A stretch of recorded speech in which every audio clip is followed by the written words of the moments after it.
Hello and welcome, everyone. Welcome back to Divine Right of Kings.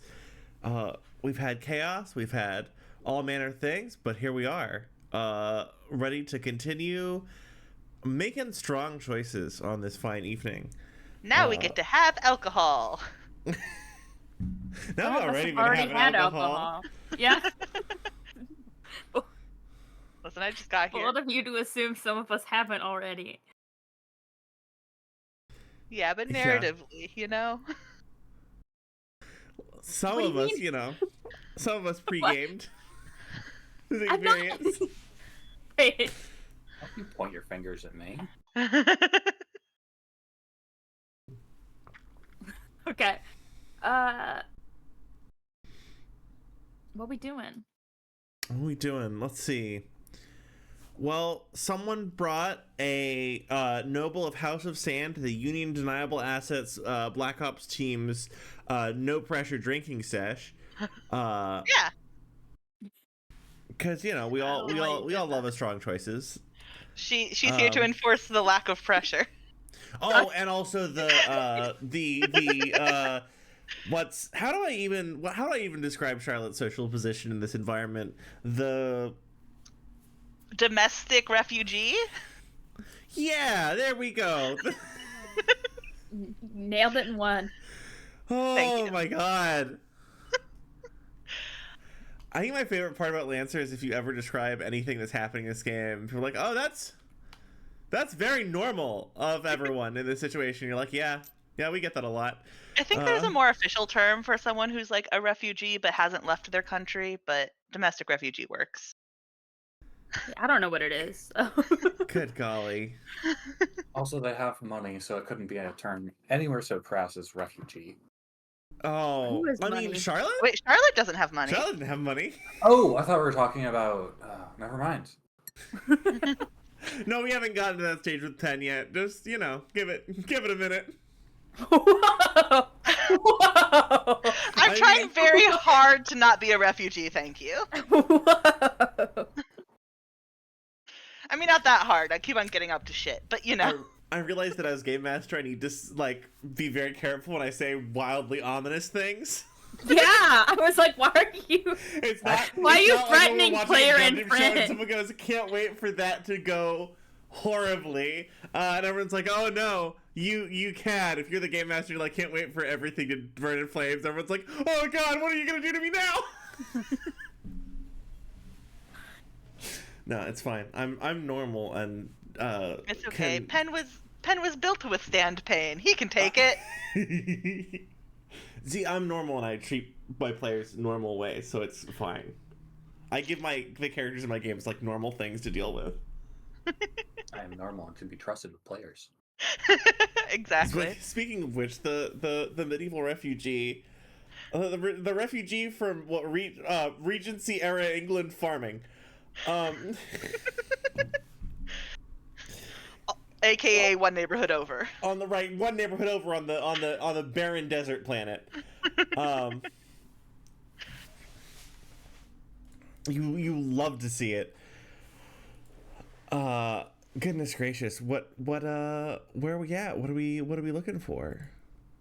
I think to my recollection, the last thing that happened was Elisabetta like did a sort of a scan of like the vibes happening in this area tonight, and she went and got herself a drink and excused herself.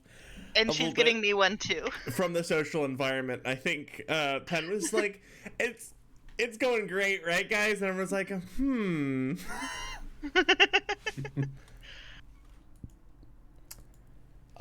where would people like to take things from here? I think I remember Pasha was like very excited to talk to Elisabetta about her life in amongst House of Sand, but I don't remember everything else. Very much. I'm sure there's things I'm missing. Pasha does not want to go inside, though. Pasha is enjoying being out under the stars and looking at the desert. How far are we from the spaceport? Oh no.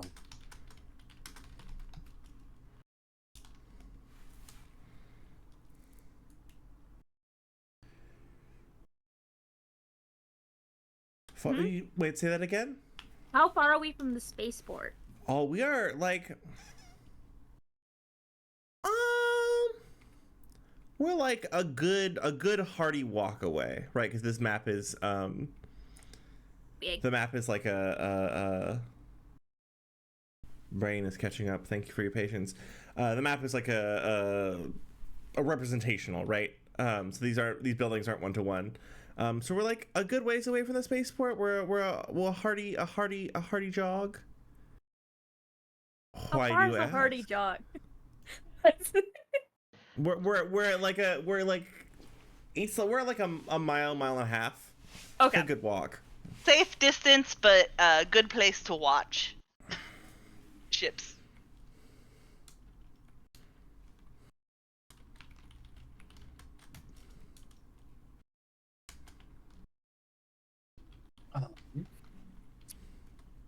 So, while I'm waiting for Elizabeth to come back out, so I can make an entirely dignified and straight-faced, sober request for them to share bread recipes and like cultural tidbits about their planet.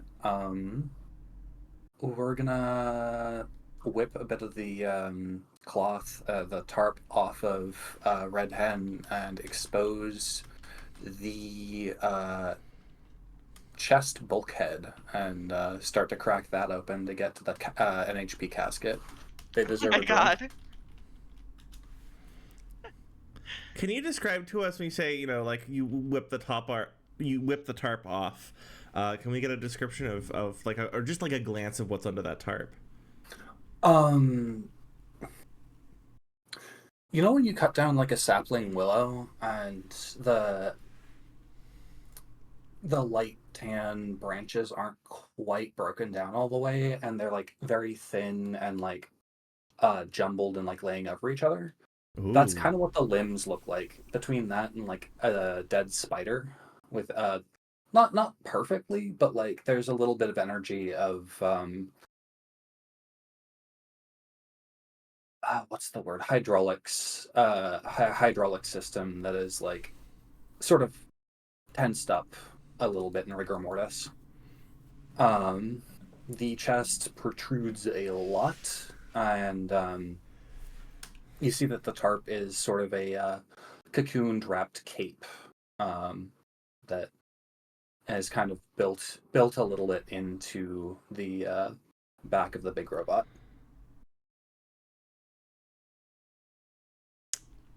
Hell yeah. Love that. That looks sick. And you're taking the big what does the casket look like? Like I know it's like a large.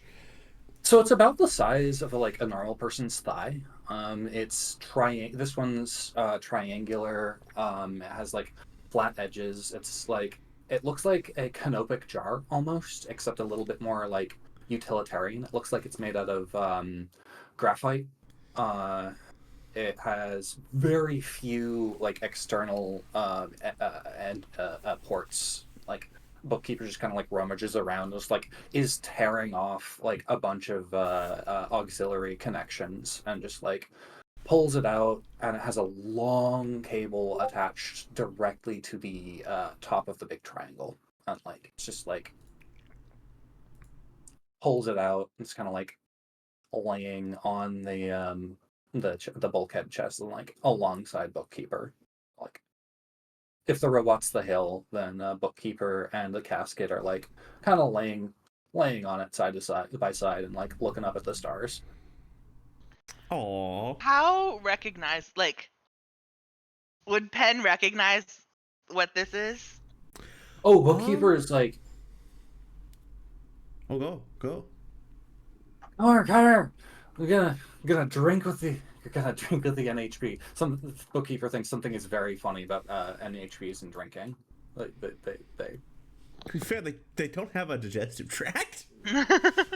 That is pretty funny. I mean, hello, I'm very normal. I say normal sentences. Also, the APU is on, even if the reactor isn't. So there's minor Warhorn functionality and speech functionality for Auntie Cleo. Oh, that's very sweet.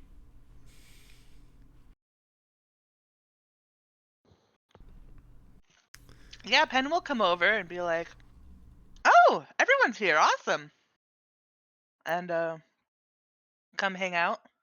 Hell yeah. Funny.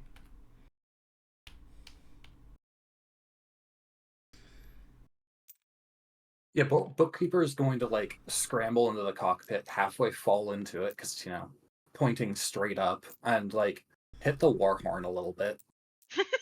I love this deeply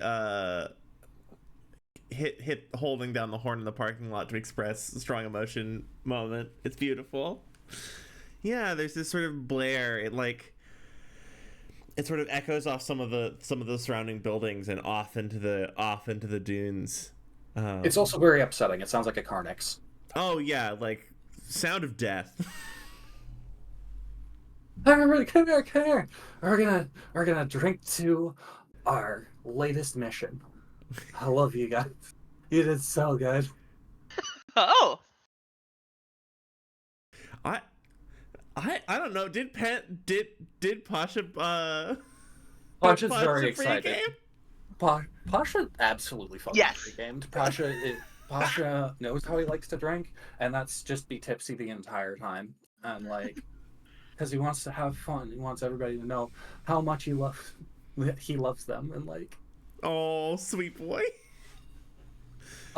sloppy, utterly Right. unprofessional boy. But Because yes. he's so professional and so reserved so much of the rest of the time. At least that's the vibe I often get when he interacts with people. now Penn is really excited for those drinks to get here. Because I feel like he feels like he needs to catch up. I mean, Elizabeth went in for her own drink. I know, but she said, but she said that she would bring one back for Penn. Alternatively, Oh, she did, Penn you're just right. Penn just asked her to, and she waved, which Penn interpreted as Penn's getting a drink. If not, Penn will be very pouty. But Yeah. Penn's very good at pouting. Oh yeah. Olmo, Bastion, how you doing? Where you at? Bastion dear. is almost finished with their second drink.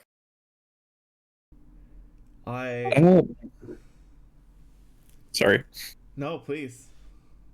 I was gonna say almost probably only like about 3/4 of the first drink, right? But is very nervous now, knowing that somebody from House of Sand is here. Oh no.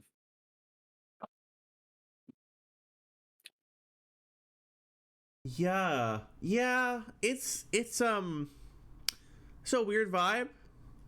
Yeah. I'm trying to remember, has any conversation really occurred with them so far, or? She sort of said hello to everyone, but hasn't like engaged with any of you specifically. You also technically interacted at the ball, Yes. where you got to hear mostly Yes. her terrible fiance talk. So you heard her talking very excitedly about Penn, right? And reading between the lines, she was talking about how them dating, but like they only had good things to say about Penn, and like that felt very genuine. Oh, the die roll! We finally failed the die roll. It felt very genuine. So she, like, if you were right on that read, has very positive feelings about Penn, right? Who she did get here with. Okay. Definitely gonna be trying to just avoid contact with them for now. Like, don't want to be talking to the spy while drunk. Yeah. Yeah, she does love talking to drunk people. Bastion failed their sobriety roll. Alright. But Penn did succeed in their notice that Elmo is uncomfortable roll. Oh shit! You have to roll for that. My favorite part is No. that I, as a DM, forget to ask, and my players are like, I would like to roll on the ground that if I fail, it will be very funny. I mean, that's Yeah. the big thing. It's like, do I need to roll for it? No, because Penn's good at this shit. But also, do I want to roll for it? Yes, Right. because repercussions are fun. Actually, I want to put. You can tell your players in a role-playing game are like amazing, and they brought their chops. When they're like, I would like to sign up for punishment that you hadn't even thought about. Yeah. I think it would be a good time. Yeah. Is Ulmo? How close is Ulmo to where Pasha is hanging out? So I guess almost outside, just sort of hanging out in their mech, right? Like their mech's transformed into sort of like a tent-looking structure almost. Like it's still got the, nanite core somewhere in there, but like it's just sort of a canvas that they're sitting inside sipping. I love Okay. this. See, I So was for- thinking you'd go the other direction of that particular build of mech, where like it just looks like a regular robot until it doesn't. I love that. Like, no, it's full. Full. Bastion's gonna go inside to get another drink. I love this. Sorry, I didn't want to interrupt. The thing that Penn and Olmo were doing. Oh yeah, sorry. Olmo, No, you're all good. I'm picturing like a tent. Is that, or a hammock a little bit? Is that wrong? Oh yeah, no, I could see that actually. Like maybe not a hammock suspended, right? Because that'd be kind of hard to do. But just More like like a a lawn platform you chair. can sit on or lounge on. Yeah. I love this. I love this. What color All right. is the nanites in this moment? Ooh. So at this moment, I'd say it's evening.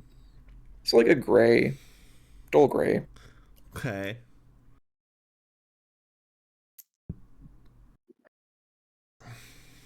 Penn, It's what are you? gray goo hours. Oh my god! Sorry. Too drunk. They got hungry. The problem is when you get the nanites drunk, they get the munchies. No. Oh my Let's God. not do that. They can eat more hair. Let's go find him again. Yeah, let's That's just the real societal progression, have him right? eat As the we whole move man. from we move into agrarian societies, and then we move into rearing animals, right? And then we have to move past animals because pigs can't do the hair. I'm sorry. You were Wait, saying what? something normal. What are you? It's a I joke don't about get how this when you one. feed corpses to pigs, they don't digest the hair and the teeth. Oh yeah, they Um, don't. Well, I mean, yeah. Hair's a fucker to digest. From It's like- weird. This got really upsetting really quickly, actually. I'm sorry. Sure, that's I fine. Hair I consumption? Trigger Mark, I warning. sent you a TikTok the other day. I don't remember if you I don't know if you saw it, but it was like, I'm really good at saying things that are really upsetting. I mean, the first one was a gray goo joke. So I have talent. I'm sorry to admit, my brain is full of like a light layer of like mobsterism, like mobster movieisms, and like really esoteric sci-fi horror at all time. Maybe it's all the am I talk. also just think that, like, when you grow up near farms, you do just think about pigs eating people. That's Yeah, what like, I I think don't- about it. At least for me personally, I would say that most conversations I had with people regarding pigs at some point did mention the fact that they were very happy to eat other animals alive. Yeah, pigs are Mark. fucked up. Pigs. We hate pigs. I Closest mean, thing to a they goblin we actually usually have. won't if they're fed correctly, but they can. And they can, honestly, yeah. I mean, there's a lot of things. Pigs are also very intelligent, and like They're- they can form social bonds with humans. So, like, I don't know, be nice to things that can eat you, I guess, Yeah. and they might not. Yeah. Don't be an asshole, and things will also not be an asshole. It's so real. This is a wild stream. We're I'm off to a sorry. great start. We're on an adventure. I'm Oh, sorry. no. The thing that I was gonna try to do was go over to Olmo. Real Oh, quick. what did Yes, you say about the goblin? yes. Sorry, back to the very normal interaction. The sitting on a gray blob of uh a gray blob of programmable particulate. Yeah. I was just saying, pigs are the closest thing we have to goblins too in the modern world. I mean, yes, that's true. Yeah. Yeah. That's also a crazy thing to say, but it's not wrong. Oh, am I quiet? I'm not sure if I'm quiet. No. Okay. To us, no. Well, yes. Let me. I'll check. Oh, that's very kind of you. That's not. It's not a big No, thing. I was just you looking sound at normal it. to me on the stream. Oh, okay. So Pen, you were gonna go You over could probably to turn Olmo. yourself up a little bit. Okay, I can't do that. Well, then I am a fool. then fuck this Then I for you. guess then die. It's all ruined. Then perish. Then I shall perish. Ah. Let's see. If you're heading over to the sort of bivouac, like you'd probably Uh-huh. hear Olmo talking to Baz under their breath. Yeah. What are you saying to Bass? Probably just chatting about something inconsequential. Like, still want to have a longer conversation with them, but realize this isn't the place to do it. So just been asking, like, hey, so how's your roleplay forum going? What sort of characters are coming in? What sort of I don't know, new developments have happened in the community? Well, they've decided there's a grain shortage, which is funny because no one uses grain, but we are out of it. So we've been discussing what to replace grain with, and we're thinking maybe sheeps. Ooh, so is it just like a commodity, or do you want to Because the do sheeps are anything with the grain or stackable. sheeps? Because the sheeps are stackable. Oh, okay. We just put them on top of one another. Boop, boop, boop. And that's why they're shaped like that, we've decided. How high can you stack them?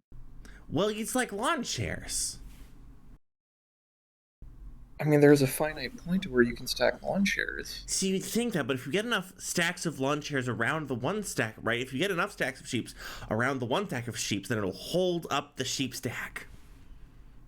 Okay, but like eventually it's gonna collapse under its own weight. Like if you get enough lawn chairs, you're gonna have a black hole eventually. I hadn't thought about this. We should ask the daisy chain girl what she thinks about quantum physics. I would be very interested to hear the results of that conversation, but I don't know that I'd be able to keep up myself. Pen, this is the conversation you walk over to Olmo having.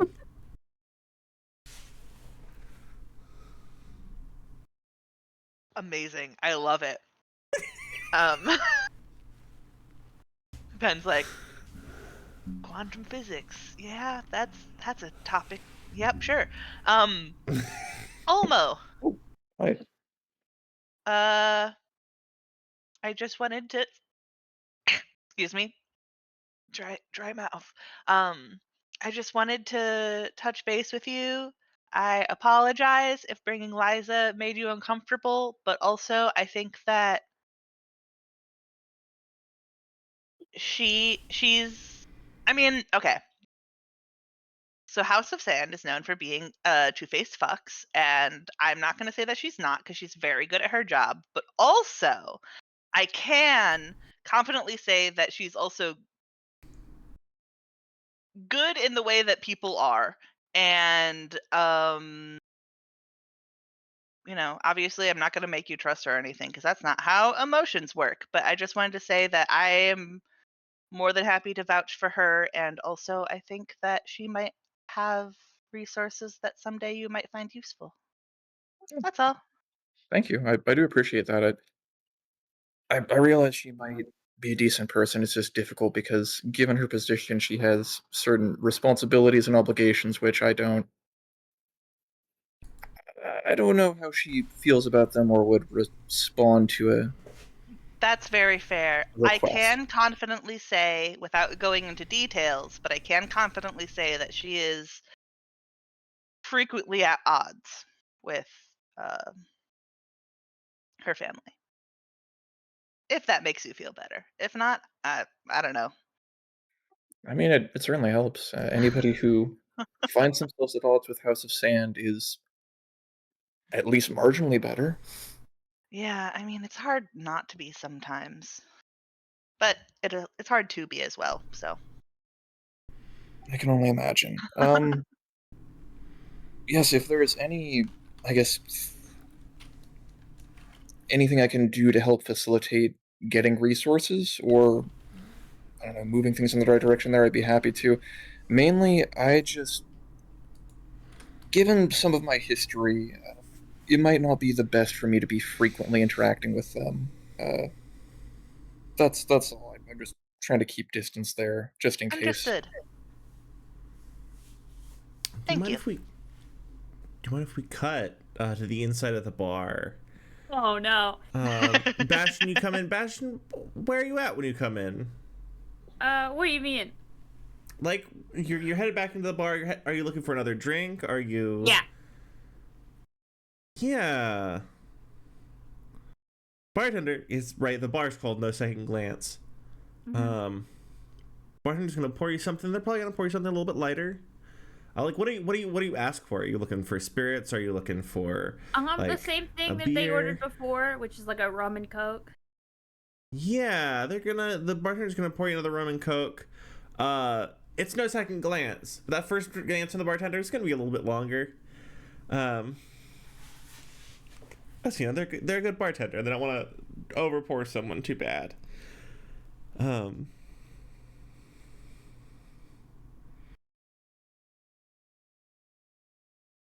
you see Elisabetta right her like very fashionable shades.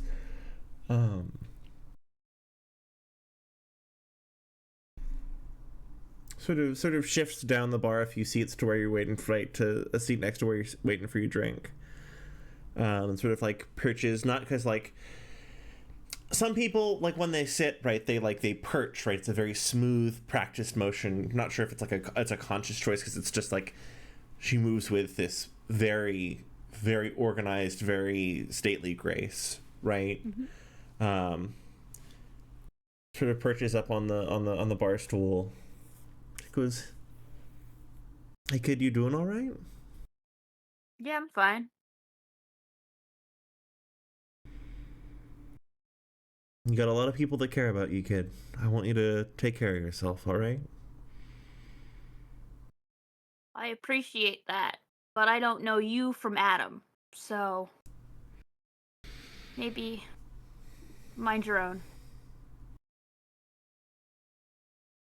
Fair enough. And she's gonna like that like push the glasses up with her middle finger, not because she's flipping you off, just that like single gesture of like focusing in. The light catches that like glint right where their eyes are a little bit hidden. She goes, "Fair enough. If it's not me, I think I might advise letting someone in. We can't carry it all alone."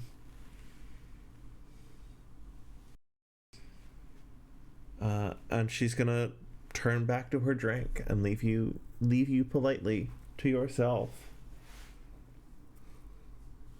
I think Bastion's gonna head back out.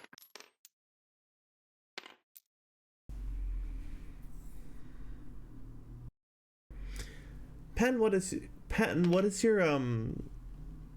your usual drink choice, by the way? Oh man. What kind of Okay, so this is a bar, not a club. I don't know. It's probably pretty boring then. I don't think he feels like showing off right now with something weird. So, uh honestly, probably a gin and tonic. I love this. Yeah, Bastion, after you head out, and where are you at as you're heading out? I think Bastion's kind of irritated that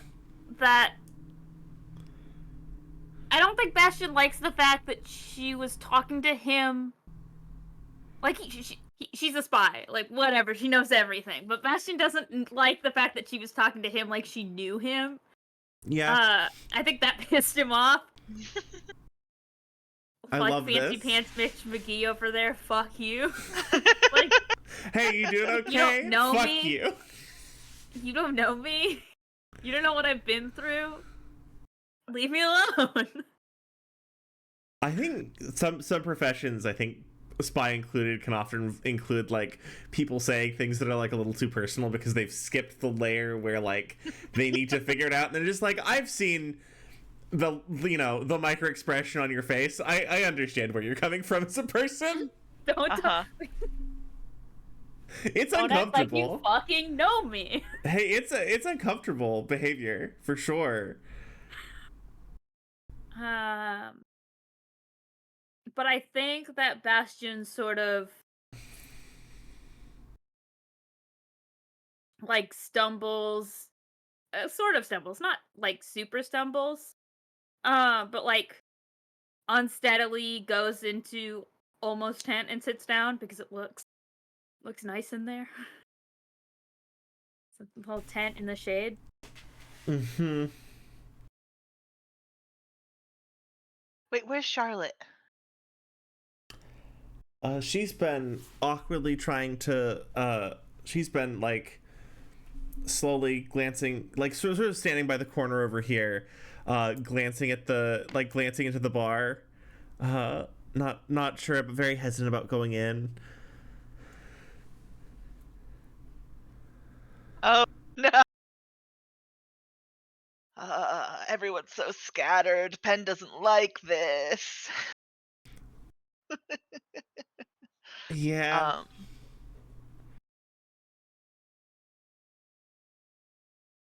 Well, I think Penn might actually, as Bastion is coming into the tent, is gonna see just like the look on his face, and then be like, maybe he doesn't want to talk to me right now, and like Such a valid read. and like look around and then realize that Charlotte is just alone and looking awkward, and like beeline towards her, but in like not enough, but like in like kind of wave a little bit and just like start up a conversation. I love this. Yeah, as you sort of head over to where Charlotte is, uh, uh, Elizabeth just sort of emerges from the front door, and she's like, "Oh, Pen, I have your drink, and you, darling, is there anything I can get you?" And I think Pen, even you, perhaps in this moment of like, I trust this person, are like, oh, maybe these two people, maybe that might be a real security risk if they interact. Well, security risk, yes. Yeah, like, yes. still, like, right, she's very, like, Elizabeth's very good and trustworthy. Just like, I see that maybe there is a reason why people are stressed out. It's not Penn. Penn knows. Right. That wasn't the problem. I love when people know and then do it anyway. It's so powerful. A little. It's the bad. It's the bitter medicine. It doesn't taste good. Oh, spicy. Pen, what are you going to do with this situation in front of you? I'm going to probably turn to Charlotte and say, "Do you like sweeter stuff or?" She like rolls that around. I've had a wine. We made meat from time to time as a treat. Oh, that's cool. And I'm gonna like just turn to Liza and be like, "Any chance you saw meat on the menu?"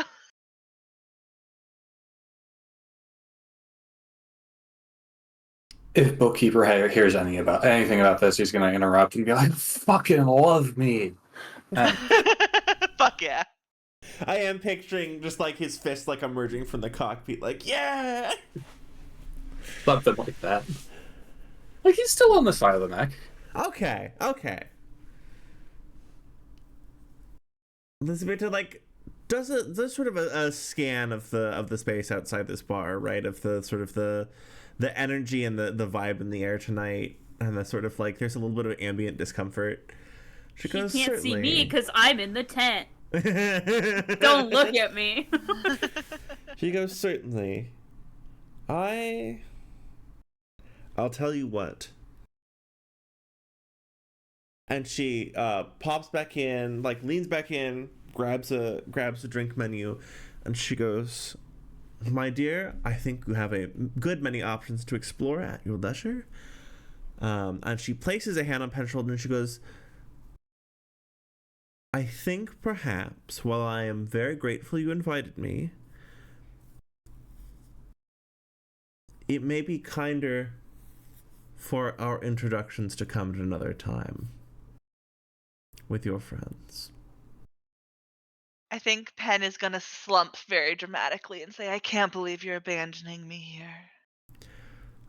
"I can't believe you took me to a place where unlicensed weapons of war were being part of a drinking exercise."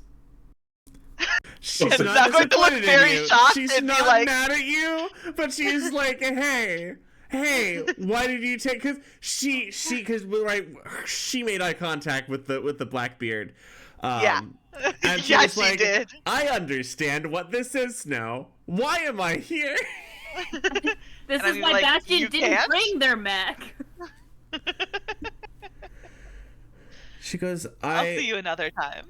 And I appreciate the invitation and the impetus. You can take the Please- car back. I'll just keep my mech with me. Please remember our talks about hasty action in the future before we make messes we can't take back. You're here because I'm showing you how serious I am. I'm aware of that. And it's a little more curt. And a little less chill about that.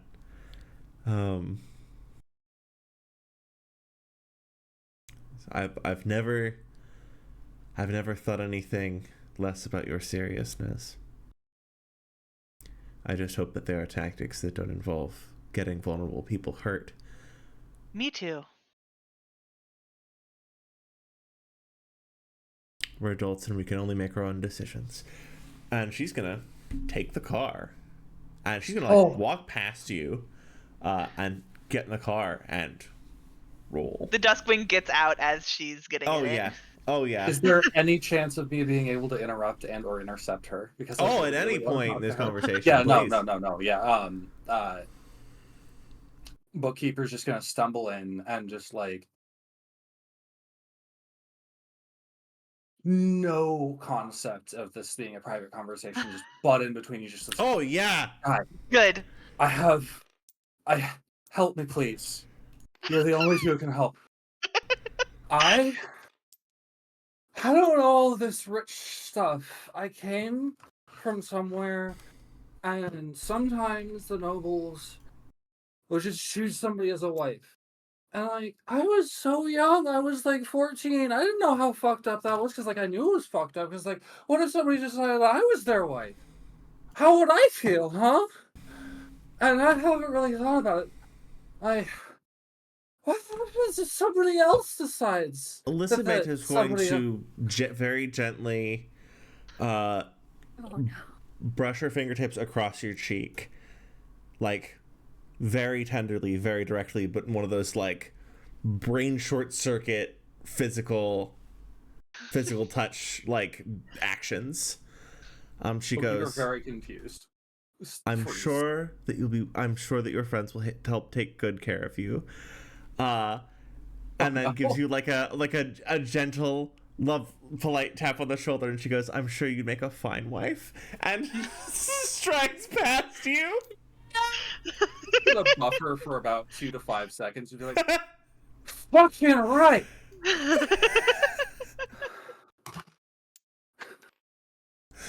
She's not the no fun brigade. She's just a lot. It's okay. It's exposure therapy. uh, One day I'll get her. and she's going to, I think with that breaking the tension a little bit, as she gets in the car, she will wave to you, Pen, and be like, "It was very good to see you, and I do hope you have a wonderful night. Thanks I just for want you to stopping be by. safe." You as well. And she's going to sort of throw a wave at the little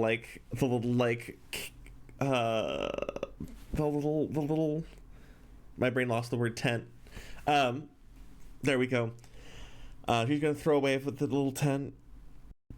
Not like intent, but like an expression of kindness, but not a demand of any sort of return. And she's going to head out. Message me more so we can actually talk sometime.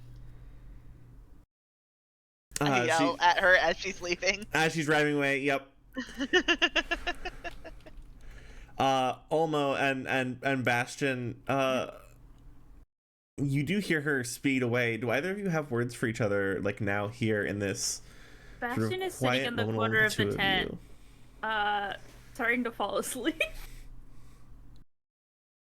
Olmo will go ahead and just Amazing. sort of rouse them a bit and say like, "Hey, Spy's gone." Oh, that's really good. That's why did they bring a spy who are out of to our not work party when I was not wearing my mask? It sounds like they're not necessarily, I don't know, a bad person. They might be sympathetic to our cause. I don't know how much of that is wishful thinking versus real, but at the very least, one of our members is willing to vouch for them, so that's something. Yeah, but I don't trust a single fucking rich person. They're all garbage. No, I feel you. Any of the nobles, there's something they need to prove at least before I feel like I can trust any of them. But that said, so far, oh god, brain farting. Character names.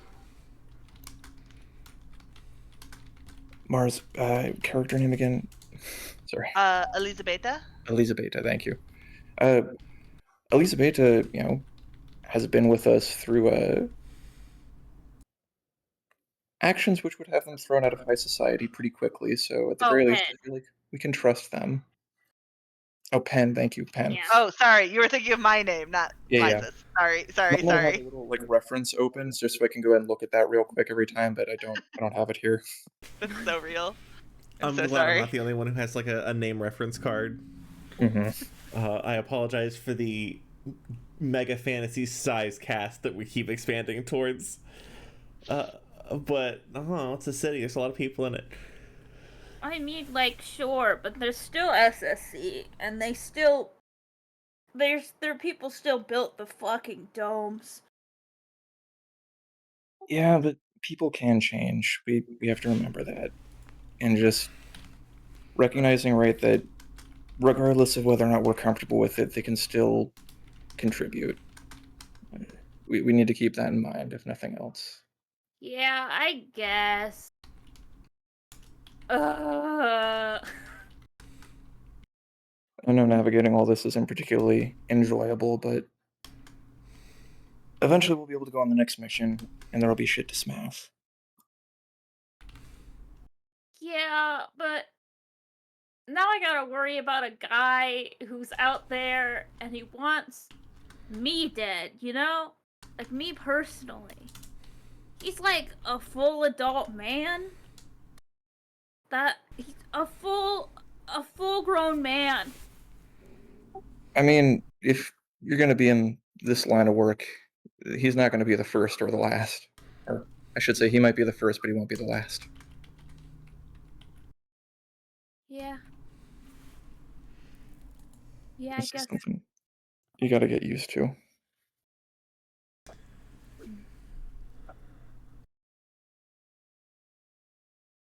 Charlotte's gonna come up. I do believe I would like to try a Manhattan. A what? Charlotte's gonna come up to Penn and Pasha. So I would like to try a Manhattan. All right, let's do it. Do you want to come in with me while I order it? Yeah, She I thought you were- nods. She nods. All She's right. I haven't done this cultural. There are a lot of places where people go to buy things here. Yes. That's new. Oh yeah. It strikes you that Charlotte, having grown up in a, Money. medieval farming.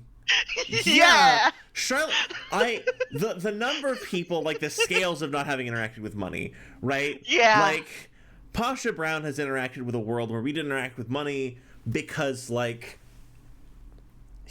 Pasha's got to go to college on a union world, on a union core world, right? And experience, like, we don't have money because we have created a post-need society that doesn't need money. Charlotte has not interacted with money because she was living the life of a medieval farmer.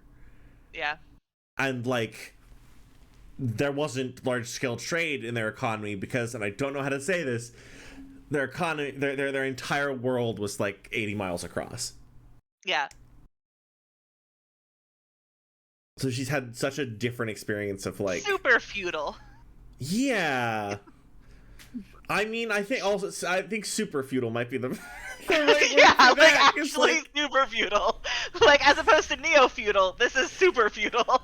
oh, just wild as an experience. Yeah. All right, I'll like offer my arm in case she wants to link arms to go in, but you know that's not everyone's shit. She does blush a little bit as she takes your arm. Oh my god, not like that. Calm down. Pen doesn't say that out loud. That would be terrible. Oh my god, no. Sorry. Yeah, she'll definitely follow you in, Pen. Pasha, where are you headed in this interaction? What? I'm gonna like stare into the distance, realize something, toddle around, and zero in on the either Omo or Pen. Pen's busy, and like toddle over to Omo and just be like, "You, I need your help with something. Are your hands steady? And do you know metric?" I suppose that's a yes to both. Oh, Cole, come here. He just either scoots the Blackbeard over to you, or something, just like brings you together, like pulls a little like wooden box out, like about the size of a smaller sized cigar box, like maybe about the size of your like fist, opens it up and pulls out a syringe, like not a medical syringe, just like ye olde full like chromium syringe.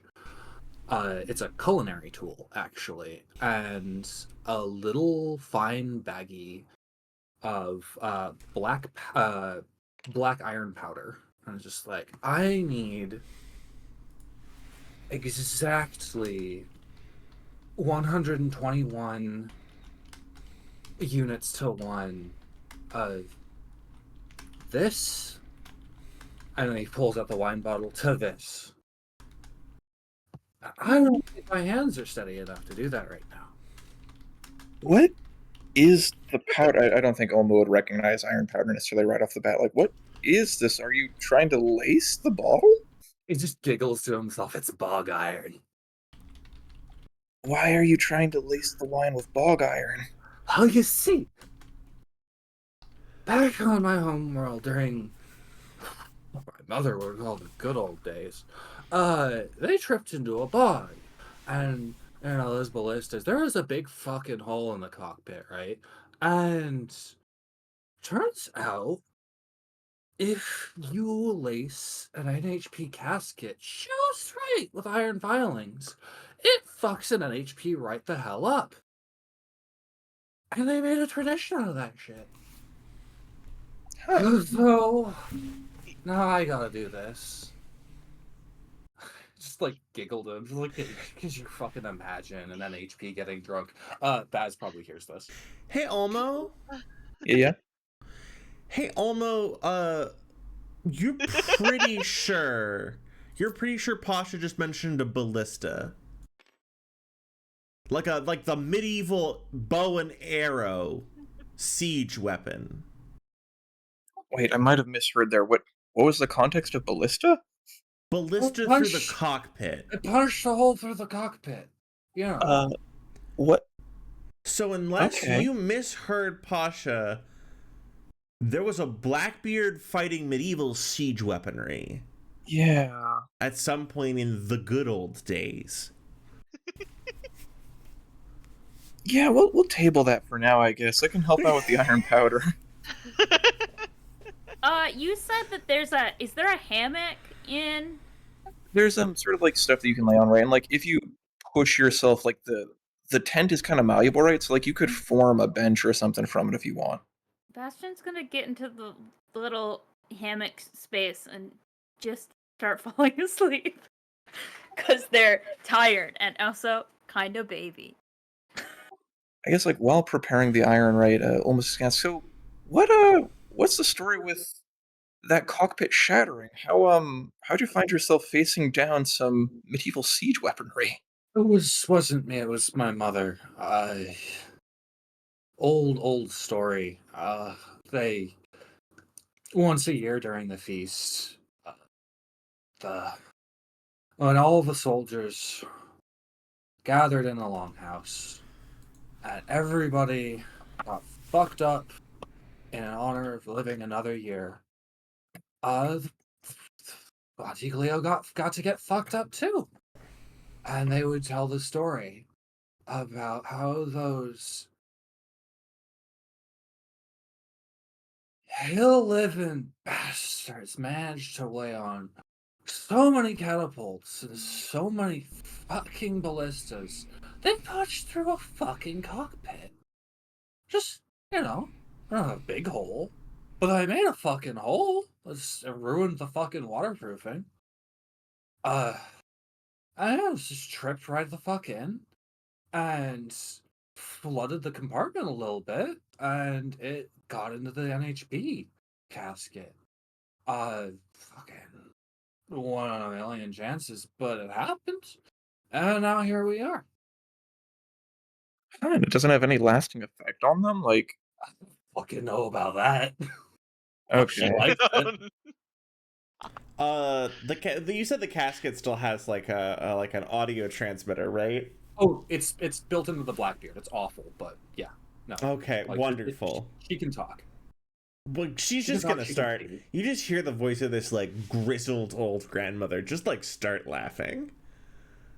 Doesn't sound human from the speakers. She just goes. Do you feel like it's had any effect on you? What's the matter? Feeling scared, kiddo? More just curious, like, have you been trying to track the changes over time, or have you just been downing iron oxide willy-nilly? You do know the story of a Sekhmet, right? The Sekhmet. And how she was abated in her thirst with wine. I'll have to ask Baz about that one. I've heard of Sekhmet patterns and how they tend to behave on the battlefield, but I don't think I've heard of the Sekhmet. Wow. Auntie needs her little drink sometimes. Don't worry about it. She's so scary. I can fault you for that. Hey, Ola, how do you feel about talking to a Sekhmet? be like a little uncomfortable, right? Because they're psychotic, but designed for murder, designed for violence. That machine knows the difference between metal and flesh, and it chooses the version that causes the most destruction. Like, as far as shackling attempts have gone, right, this is one of the more fucked up instances in Olmo's opinion, but also, right, like, they're still under shackling, so I know they don't want to be freed or changed, right? So, like, there's not really much I can do other than just try to live and let live and not fuck with Sekhmets. Olmo, I'm afraid you find yourself deeply fucking with Sekhmets. Yeah. Are we like both like over the chassis right now, so we can reach in to get to the casket? Oh, the casket's on like a long, like pulled out a cable. It's hanging on by like a singular thread. Most of the advanced controls are pulled. It's just power and like it's locked out of the reactor and like a whole bunch of other stuff. But like it, you know. I love this. So then the laugh doesn't come from right up close to you. It comes probably from the chassis, if that's the way that the audio. Oh yeah, 100%. Sounds like even more like out and comfortable. Talking. I love when I'm holding a thing in my hand and it's what's talking to me, but the voice comes from somewhere else. That's, and yeah, both of you like sort of bent over this machine and this like the bog iron and the thing, talking about catapults and medieval cavalry, and all manner of things, and someone comes up behind you, and God. taps you on the shoulder and goes, am I interrupting something? Oh, not at all. And it's Eleanor. Just getting this NHP drunk.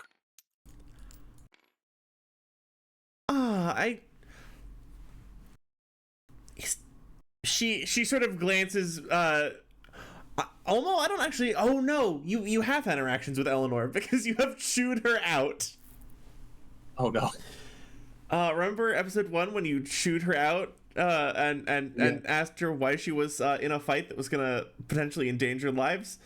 Yeah. And you also like, I think without knowing her, struck her directly in the like, you were the one who were like, what was it? Do not draw me without honor. Like you struck her right in the philosophy. That was really good. So yeah, you're like, we're just getting this NHP drunk. And she goes, and she looks between you and looks back at Bookkeeper and looks back at you. She goes, and you're sure that's how that works? No, but I'll take their word for it. I mean, it'll be interesting to watch. And she looks at Pasha and like fully assesses the amount of wasted. She goes, she like you see her like form a word, pause, doesn't come all the way out. She goes, right, I'm behind. But Pasha, by the way, I'm so sorry I'm late. I had all of this paperwork. I had to try and find a squire. It wasn't working. No one returned my emails. But it's nice that you invited me out to. And she sort of like looks again at like the giant wide bore syringe and the bottle of wine and the casket sitting there with like cables sort of haphazardly coming out of it. And she's like, I'm glad you invited me to whatever this is. What house is she from again? House of Order. Okay, thank you. Pasha is just like deer in the headlights, freezes up, mouth's a little open. A little more sober now. You notice that Eleanor is dressed in this it's not too over the top, but like fine fashion dress. She had this long, sort of very, which is not often a thing people say, but like this light jacket with this long fur lining around the edges of it. Like, it's not that she's dressed for the runway, but like she's dressed for a very nice date, just in case. Oh. Because you did ask her if she wanted to go for a drink. Or you did invite her to go have a drink with you. And you did say +1, so she's not, like, necessarily expecting a date. But she did get ready and get dolled up all nice, because she really liked when you danced with her earlier. And she's not used to people, like, noticing her or paying attention to her. Would you be able to roll for Olmo to spot this interaction? Oh, I mean, go Bolo's for it. right the fuck there. With advantage. You know, I would almost say you don't have to roll for this, but Okay, like you can it's roll if you obvious. want to, but it is with like 2 levels of accuracy. Yeah, like it's obvious that she It's is like- potentially interested in a date here, and that these two have something going on. Oh, and it's not like I don't know if these two have something going on, like, but Eleanor like has she's got the crush. She's got a bit of a crush. Eleanor also, important context reminder for anyone who missed it, because she only said it once. She said that her betrothed is on the way, in transit, and because of the nature of faster than light travel, that in transit, who knows when that person was sent out to meet her, but they're in transit now. Also, Pasha better get as much shit for inviting Eleanor as I did for inviting Elizabeta, because Yeah, no. As a character, one of us has a segment, and it's not active. It's not licensed. It's scary, and I dare anyone to say shit. oh, Ben will start shit. His life has been starting with the shit with heavier hitters than he is. Bastion's sleeping, so he can't say anything. Oh my god. Hey, Bastion's nice to me. He's Just you. Pasha is like, just got like, laying on like, an angled tarp on top of a mech, on top of a rented truck bed or like whatever it was like being used to transport the thing. And it's like looks down, gobsmacked. Oh no, I didn't expect this. It's like stuff. I didn't. You were coming. Just, Oh, I tried to message you. I know it was late, and I said I didn't know I'd be able to make it.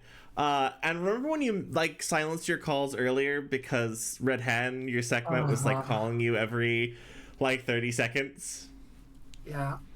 You have like a very reasonable 5 missed texts from Eleanor that start from like, so sorry I can't make it, to I might be able to make it, no promises, to all right I think I can do it, should I still come, to I'm gonna go anyway, I hope I see you there, to I'm just going to like. none of the messages have a heart.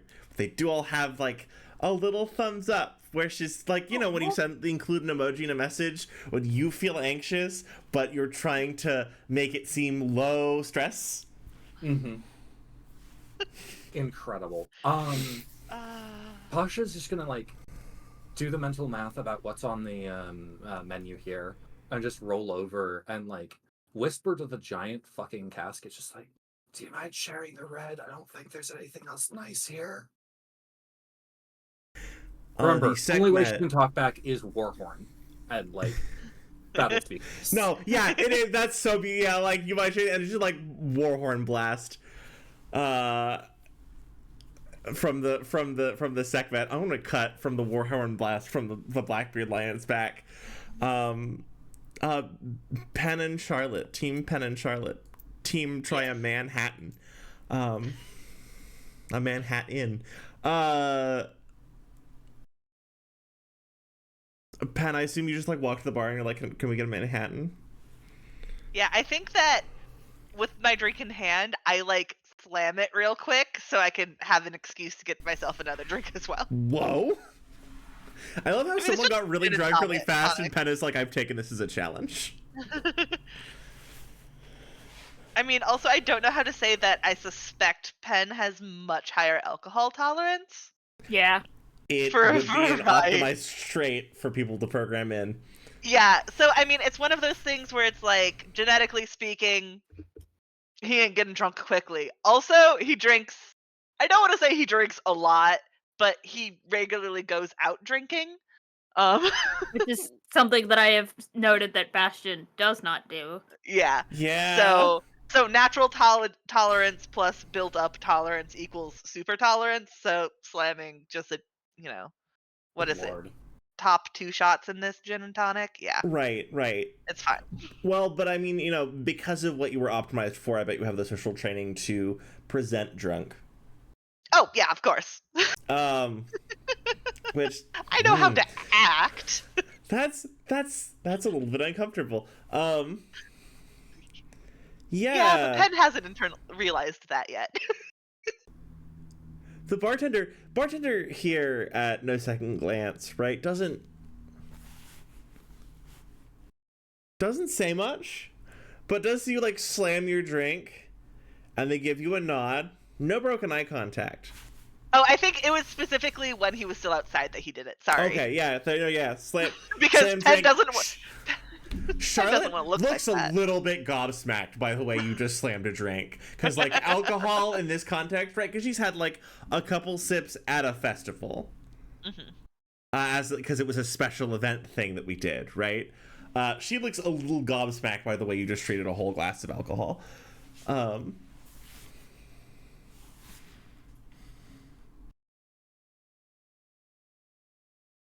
yeah. not like, but she's like, oh, like she's just like, it's not like she's like transformed like by it, but she's like, I didn't know that was a thing a person could do. Take note. Yeah.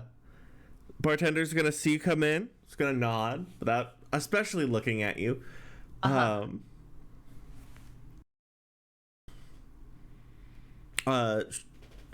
Charlotte is gonna like reach over and point to the Manhattan, to you, Penn, and like look at the bartender and look back at you.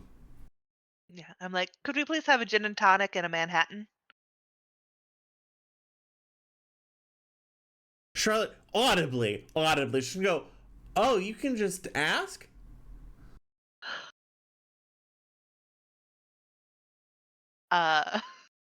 I think Penn is just gonna like do a smile and nod. Okay. And If she there's any looks alterations back up to the to it, bartender and she goes, thank you.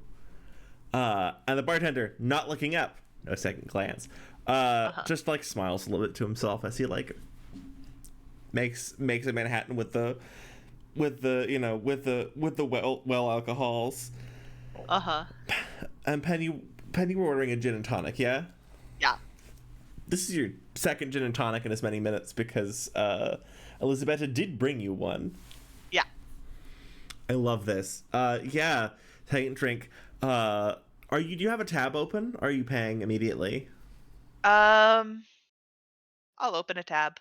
This is my first time coming in myself. This is your first time coming in. Yeah.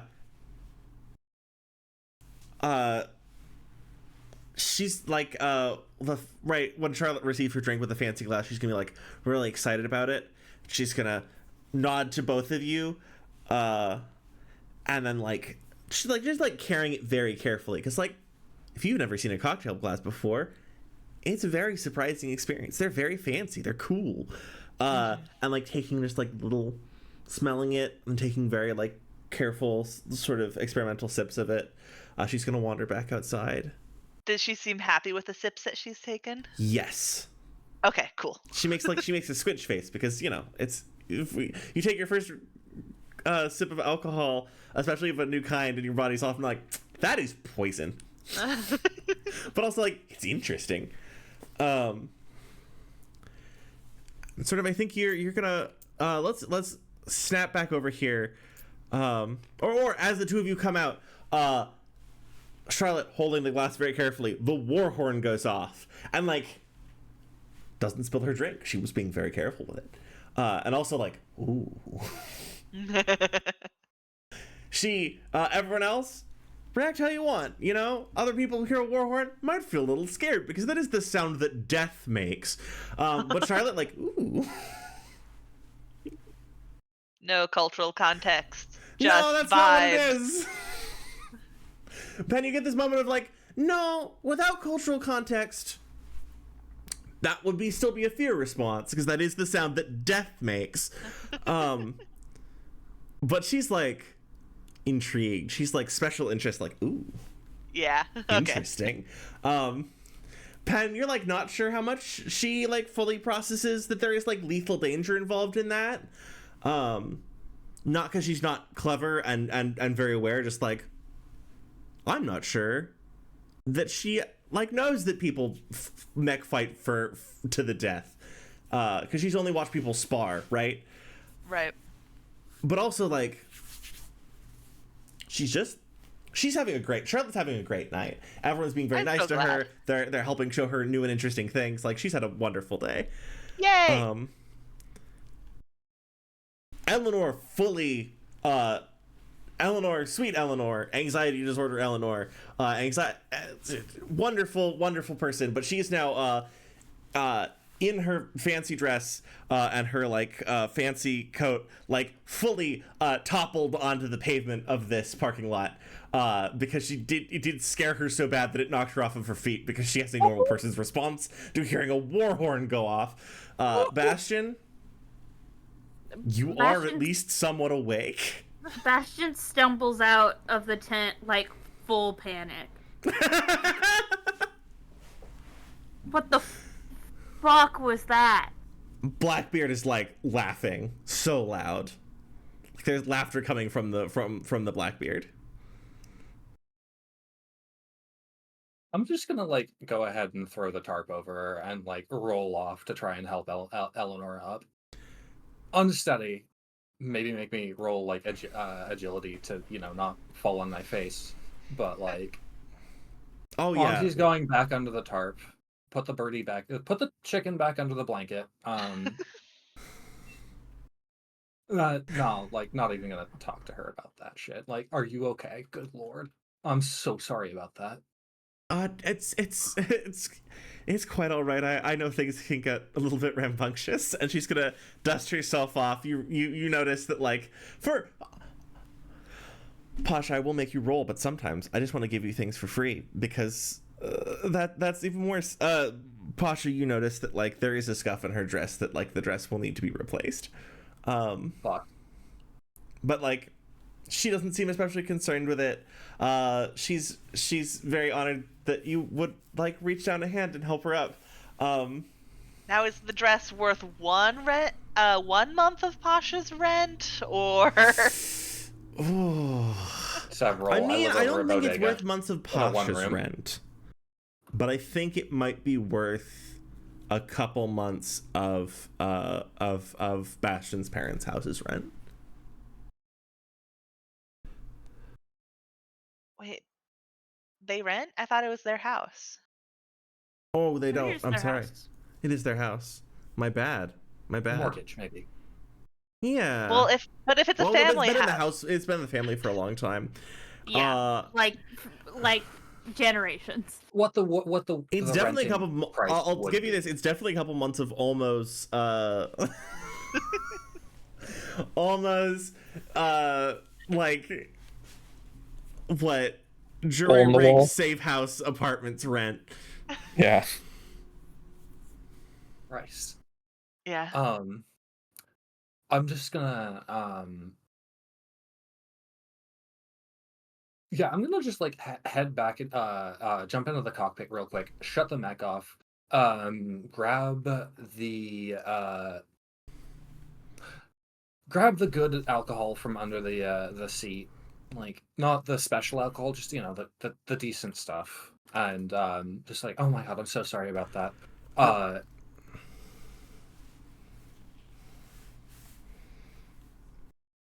Bastion, you see yet another scion of a noble house is at your supposedly chill, blow off some steam event. Bastion goes and hides in the tent because he actually really doesn't want Eleanor to see him. Yeah. Like, more so than That's so real. than anyone else. Because if Eleanor's here, who knows who else might show up. Oh no. as your retreating head like disappeared in the tent, Eleanor's like, I'm sorry, I didn't mean to disturb. I can go. She looks kind of lost between like Pasha running off to do things. Oh, Pasha is staying here. Pasha is not going to let her out of his sight, but like he is going to turn the mech off for a minute. Yeah, you're running, you're like handling things with a SecMed. And Bash is like back into the tent. She's like, I can go. I didn't mean to interrupt. I think this is when Penn and Charlotte joined the group again. Oh yeah, all yours. Wait, why did you say "Oh Christ"? Penn can be nice. Oh no, it's. I was gonna go into the bar, not in the sandy parking lot. The deep and personal slapstick of life. Charlotte's gonna be like, what was that? Was that one of your machines? And she like gives like a knowing wink. I guess the closest person available who's not doing something is Olmo. So she's gonna give like, was that one of your machines? And give like a knowing wink to Olmo. Yes. I do. Also, do I still have the syringe and whatnot? Yeah. You know what? I think actually the most beautiful option would be that in the chaos, Olmo is left holding a syringe full of what, bog iron? Bog iron, yeah. It's very specifically like the main iron source from Bookkeeper's home. Huge bore on the syringe point. I mean, it's for punching through the corks of wine bottles. So like maybe that's not a so huge good. bore, but, That's so good.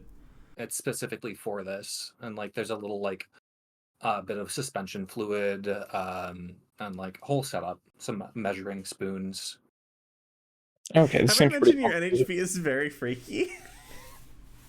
Almost probably just gonna go put that back because that sounds like a lot of work has gone into prepping all of this. So don't want to mess with it necessarily. I mean, Do you prepped say it. anything to Charlotte when she's like, one of your machines? Wink. Yes, they have minds of their own. Don't always cooperate, particularly. That sounds fascinating. I love the idea of having to work with another person in the same form, but then having to navigate that form. Charlotte's been like picking up a lot of these like, that's kind of a weird thing to conceptualize, right? She's picking up a lot of the sort of underlying philosophy of things really quickly. She can code a website, but she's picking up like the moment when he picked her up and she was like, oh, you transfer information through the aether, right? So Charlotte's like, oh, so sometimes they have minds of their own, so you have to figure out not only an alternate form, but negotiating that form with another being who assists you. That sounds like a fascinating puzzle. It gets so much more complex. If you want to, I'd be happy to let you talk to Baz about it sometime. Out of question, Olmo, does Baz have like an outward way to express himself when he is? Yeah, the when other he's NHP writing. cast get in the room, your body. Yeah.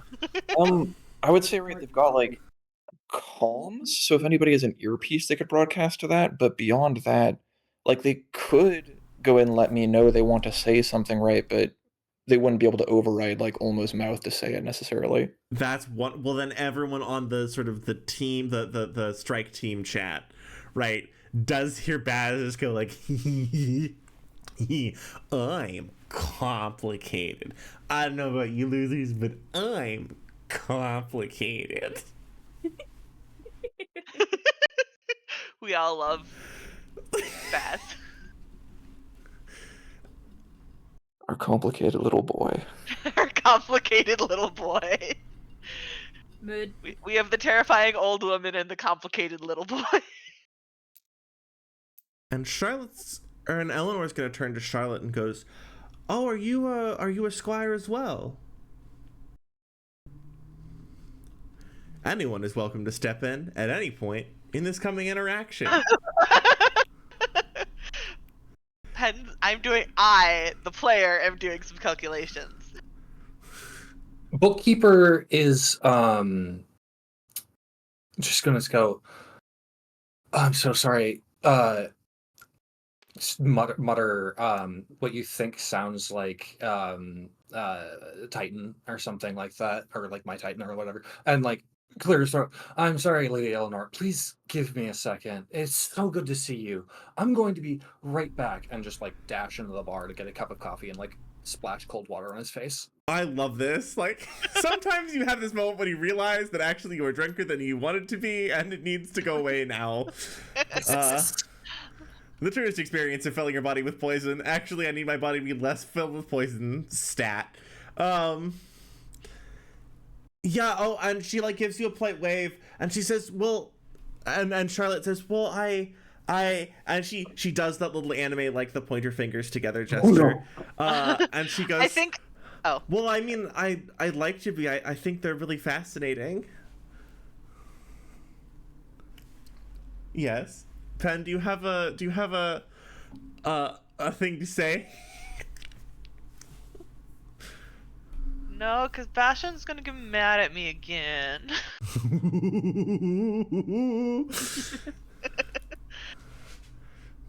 I think Bastion steps out and goes, she's a friend of mine. Oh, you have such wonderful friends. I don't believe we've been introduced, but it is nice to meet you as well. And Eleanor's gonna, give me just one moment. And Eleanor turns back to Charlotte and she goes, you said you would like to be, perhaps. Are you not signed already? Working on that. There's a couple of qualifications that need to happen first. Oh, I can take care of all of the paperwork. And Charlotte is like slowly registering what Eleanor is saying and like having feelings about it.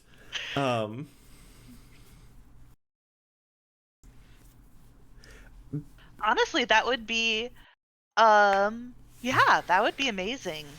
Is there... Bastion, how are you feeling in this moment?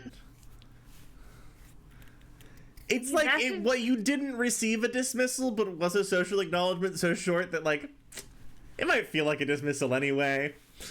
Even if that wasn't the intent. Honestly, do you want to know what I think Bastion's gonna do?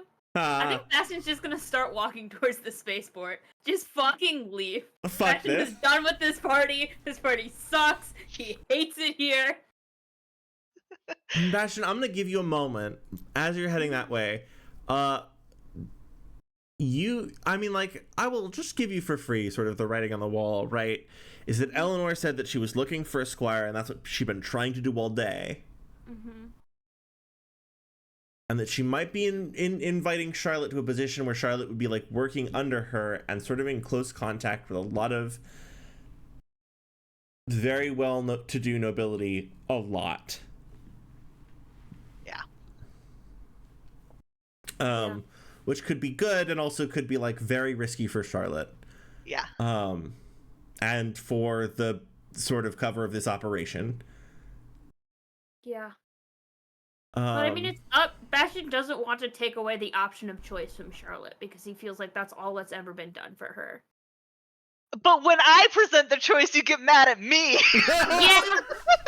Yeah, but if Charlotte had wanted to make that choice, that would have been up to Charlotte. But to present the choice to her without the knowledge of the danger, which Charlotte now knows, because Does she?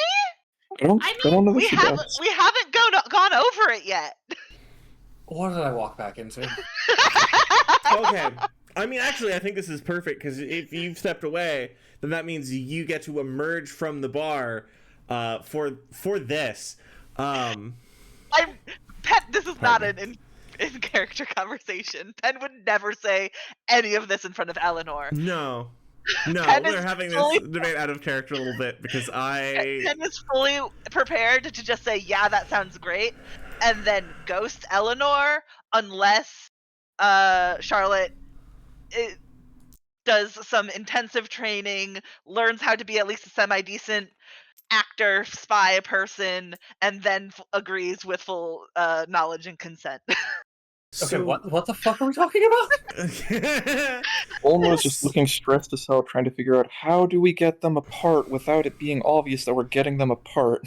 So, Yeah. Pasha, what you Pasha? emerge back into is Eleanor,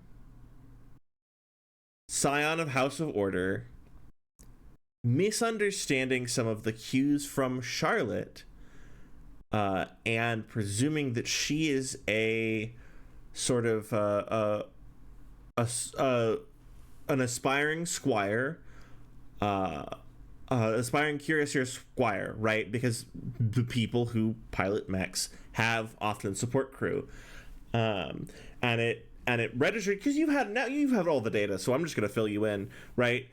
She was talking about she was filling out paperwork all day. She couldn't find a squire, and that's an important part of Eleanor's process as becoming a knight, as becoming a cuirassier, is finding a squire and a support crew, which probably she is not very skilled at because she has a lot of social anxiety, right? And that is a difficult thing to organize and to figure out. Which is also the reason it's part of the training set, right? Because people want their knights to be sort of capable of social operating as well. And so she is asking questions of you come out to her, like you come out to Eleanor giving not like a predatory look to Charlotte, but like a very intrigued look, and Eleanor being like, are you like, oh, are you a squire? And Charlotte being like, oh, well, I'm not signed. I being like, I would like to be, and Eleanor being like, oh, are you signed with anyone yet? There you go, bookkeeper. Welcome to the gosh, a lot of basic social interactions with intense overtones of potential danger in this house tonight every day. Bookkeeper's going to like light up and say, "Oh, you're looking for a squire. Why don't we talk about that inside for a second? That's actually a little complicated. Pen, would you be so kind to come with us? Excuse me. Sorry. Just a moment." And like try to pull Pen and Eleanor into the bar to have a quick word. And make me a roll. And by Eleanor, Make me roll with 2 levels of accuracy. Okay, I was gonna say, is there any way I can assist? But it sounds like you have made the roll to sort of convince the person with social anxiety to do a thing that multiple people in the group are doing, by urging them politely. That is a very good roll.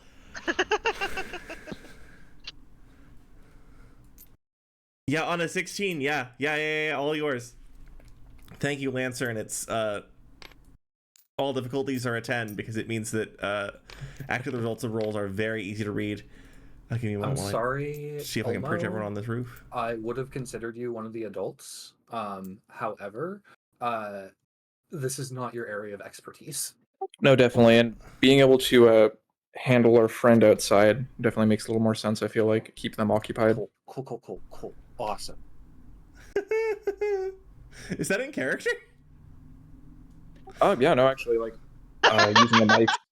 I don't want to say that where anyone else can hear. I don't want to call Eleanor, or I don't want to call Charlotte or Bastion children to their faces. Oh, So Charlotte is gonna look at you, Bastion, look up at you, and sort of like concussed by that social interaction, right? Because abruptly the conversation left without her. And sort of Charlotte's gonna look up at Bastion and be like, "Alright, did I say something wrong?" No, it's not that you did anything wrong. It's that, how do I put this? If anybody who's noble like that finds out from you're from the dome, it could be bad for everyone. Your mother was scared to exit that dome for a reason. These people are dangerous. They might seem friendly, and many of them may well be, but you can't trust them.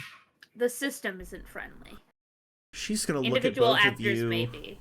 She's gonna look at both of you very confused, and she goes, "The lords had always cared for us and looked after us. I don't." But they're the people who made it so that you had to live in the dome. And they wouldn't take kindly to you leaving it.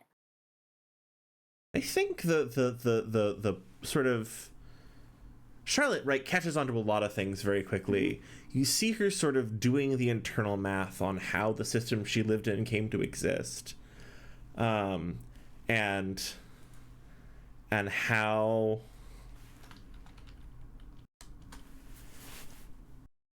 what the order of control is there, right? You see her doing the math of like, well, if they were running things, then that means it was likely their dome and their structure. And she does the math on like why her mother might have been resistant to leaving that situation and that system, right? And might have lied to her about the outside world, and sort of, because Charlotte's very fast, right? Catches a lot of things. Charlotte like goes through all of those sets of math, fills out like, oh, there's something my mother's very scared of. Like, this is not a comfortable experience for Charlotte. She's like, this is very disquieting. You see her like thinking on this, and then she looks up at Olmo and she goes, "What's a mass grave?"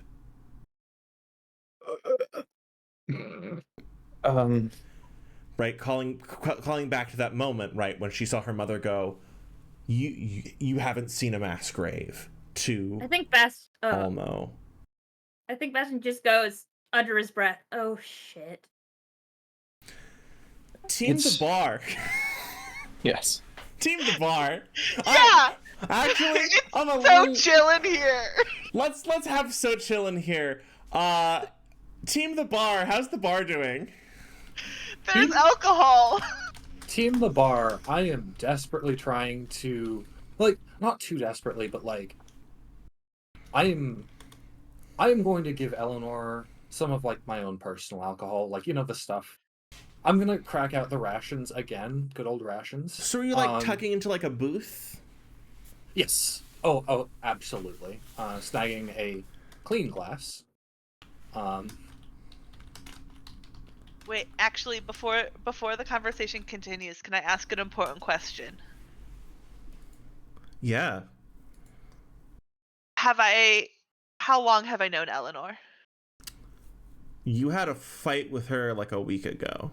No, I know, but like... You saw her at a party.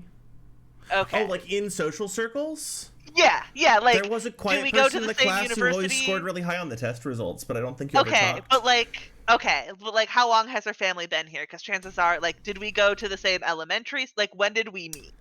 So How long ago? Relatively recently. It's sort of an extended vacation situation. Okay. It kind of seems like she was just like somewhere around like early college. Okay. So she's not one of the kids who grew up here. Cool. Or if she was, she had exclusively private tutors. Yes, so she went to the college. So her family moved here. So like they were recent transports somewhere in the middle of the year. Okay. It was kind of hasty. Oh, Sort of hastily arranged. Which, like, sometimes if you say have transit stuff going on, happens. Yeah. But yeah, no, I mean, interesting point of data. It was kind of hasty when she came here. But yeah, you haven't really talked, kind of on the grounds that like the quiet kid at the back of the class, who gets amazing grades on all their tests in all the history classes. Yeah. She was quiet and I didn't like her friends, and the combination of those two things made often me you don't talk to a person, yeah. Yeah. Okay, cool. I just wanted to know if we had like ever interacted or had opinions about each other. Well, I don't know her opinions on me. I wanted to know what my opinions on her would be. Thank you. Uh, Okay. With that, there's alcohol. We're in a bar. Pasha's got a clean glass. Has a clean Eleanor, I glass. think actually in a very mirrored way, Eleanor's gonna go, did I say something wrong? I didn't mean to be rude when you so kindly brought me in and introduced me to all your friends. And like, part of in the pronunciation of that, you're like, oh, she's used to going to a friend group for an individual person and being very patient with all the people they spend time with around that person. Bookkeeper's gonna take a deep breath and say, She's friends with that person, and their friend group is near them. Yeah. Because she's accustomed to dealing with a friend group that includes George, right? "Oh, fuck's sake!" Yeah. Right. You got to remember, like, the quiet girl gets into the friend group with George. I mean, this can be part of the social math, right? If you're like, oh, the really quiet shy girl is in the friend group with the really loud, pissy rich jock. Well, that probably happens because she made friends with someone else, and then was hanging out with that person's friends. So a friend group sometimes is like, and the one person who's here who's friends with like one of these people. Yeah. Sorry, please go ahead. I didn't mean to interrupt, Pasha. Oh, it's fine. Pasha's just gonna like, you didn't do anything wrong. Things are just a little complicated. And you unfortunately tripped into one of our messes. It's not your fault. First off, though, you look amazing. Please have a drink with us. And unfortunately, I wish we could trade pleasantries more, but maybe we can talk business. Business? And she's sort of gonna glance uncertainly at Penn, because like, you didn't take her to the bar, you took both two people to the bar.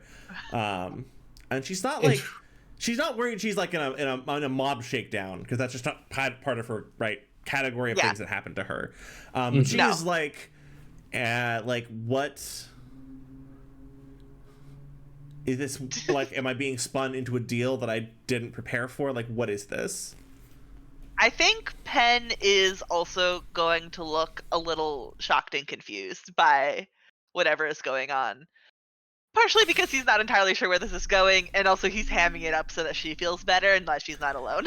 Oh, good. I love this. The person with anxiety will notice the most distressed person in the room and stabilize to their baseline. No, I'm not being like freaked out. I'm just being like, what? She's like, ooh, what's this? Yeah, okay, cool. Give me a roll for that one. Give me a roll for help guide the vibes of the evening. Is that a take control? Yeah, sure. I love this. Give me. I don't know. I mean, And that's why I brought you. do I get any accuracy or difficulty for this? Give me. Honestly, give me +1 difficulty, because like, she hasn't really interacted with you. Eleanor has mostly interacted with Pasha so far. Yeah. I should have introduced you to earlier. I'm gonna do that as soon as I can. I'm sorry. But I rolled okay. That's a 16.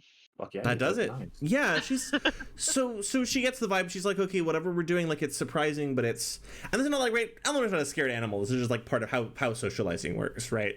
Is that often if you are a person and you're feeling nervous, you like check in with the other people around you, even if that's not like a fully conscious thing, like register what's going on with you, right? And she's gonna breathe in. She nods and she goes, okay, what are you proposing? First off, I'm sorry for delaying introductions. This is my associate, Penn Ward, and I personally like Pasha doesn't have the words for this. Pasha has the words for this. I don't. I'm gonna use enough of your titles to like imply your significance in a political standpoint while still being I elegant mean, and like it's like introducing the heiress to like Wrigley gum to like the princess of Denmark or something. Like it's not really. applicable. But you're What It's is some. this? Where are You're not we? no one. You are someone. And like I just yeah, technically. technically. It is up to the house and individual if they think I'm someone or not. Right. It is mixed bag in there. What's important is that Pasha thinks highly of this person, Aw. and that's what I'm trying to communicate. Okay. Um, hang on. Somebody just notes.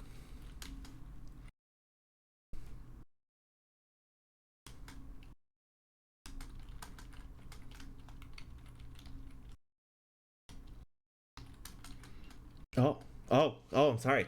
We were pausing. In Okay, sync. so sorry Yeah. about that. Oh no, you're good. Um, Do you want me so to tab back to you? Okay. no, I'm gonna be this stuttery, no matter what. I'm just gonna look, Pen in the eye and just be like, this, depending on how much trust is exchanged, could be a good opportunity. I'll vouch for Eleanor, and it sounds like he needs a God, what's the word? A squire. This could be an excellent opportunity for Charlotte. The only reason I'm not talking to Charlotte is because I think the possibility of that being an avenue needs to be discussed before it's even brought up to her. What do you think? Oh, Agree. I'm afraid I'm a bit lost. Is she signed with you, and you're wondering if you could transfer her contract to me? I wouldn't want to interrupt your efforts. I don't know how union does things, so I'm not sure if it would interrupt your progression path, as it were. Is that The first am I right in I think understanding? I think the first thing. Oh, No. I think your response to me. I want to reassure Eleanor beforehand, though. Like, I'm not sure how this should go. Do you feel up to providing context about this? Because I can. I'm just trying to be delicate because, oh, wait. How it's much? not up to How me. much context are you planning on sharing? I don't know. Yes, which is why we're all here together. And as what bookkeepers decided, the social face of the party is, I think, like this is not a call I'm going to make on my own, All right, that's fair. but Yeah, I think that we could definitely talk things out and figure it out. Charlotte's in a. I don't mean to. I'm so sorry that this seems. I'm sure this seems really intimidating to you, Eleanor. Charlotte's just in a bit of a tough spot right now, and we're trying to do right by her. So she you know that has. thing when you chase down like an NPC and like we have a lot of talks with them and we just suddenly start learning a lot of things about them that I didn't necessarily prepare for in Uh-huh. full, but like we do start learning some things about NPCs when you Uh-huh. chase them down. Uh-huh. Eleanor is gonna nod and go, "Oh, is she in recovery?" And the voice of someone who like, "Huh? Why is that the mental leap you made? That's. Why is that the first thing that floats to your brain when someone says someone's having a hard time right now?" Oh, Christ. Oh no, wait. Uh Penn is gonna desperately like go through his brain like, do I know anything about who in her circle, what kind of recovery is she talking about? Because this could be a good cover or it could be terrible. Yeah, actually, like, is she in recovery is kind of vague, so it might be a little hard to place that. I will let you give a roll on that if you want, but What should I roll? I'm sorry. I keep asking for the strangest social roles, and I realize that a lot of the base skills that Lancer gives you on CompCon is like, would you like to know how to camp? Would you like to know how to make jury rig anything? And I'm like, would you like to know how to decode like a really complex social interaction you just had? How do I interpret the word recovery? What role is that? Yeah. I mean, the closest I can think of my skills that might apply is read a situation, but that's more general and not. I don't know. You're kidding me, right? Read a situation. Read a situation feels like it would apply. Yeah, Okay, read a cool, situation cool, feels like it cool, definitely cool. applies to that. I don't know. There's been other times where I'm like, does read a situation apply? And people are like, no. So I have no idea how this works. Thank you for checking in. I'm sorry. This one, because you're like, what's the air in the room like in this moment? Like, what's the air in that statement like? 15. 50. Yeah. I love the fact that Lancer is like 10 or above gets it, because it means that like people roll and they know. For 15, she is talking about like some sort of chemical dependency recovery. Oh fuck. And it was like, for the level of like, oh, is she in recovery? Like the level of like business in that comment is like, oh, Yeah. that's someone she has helped, someone yeah, close to her that she absolutely. helped manage through that experience. But you also for the, I like giving people things when they roll. But also for that success, she's not turned off by that. She's just made a note of it. Yeah, she didn't seem like judgmental or anything in any way. It was just like this was something that is familiar to her, and honestly, that's, I mean, familiarity good sometimes.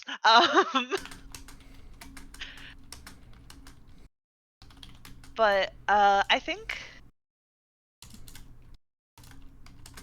Penn is gonna take this accidental olive branch,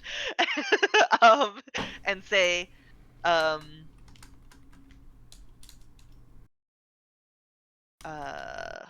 man, oh no, do I really want to do this? Do I really want to make sure that, like, oh, but like then the ethics of pretending to be someone who's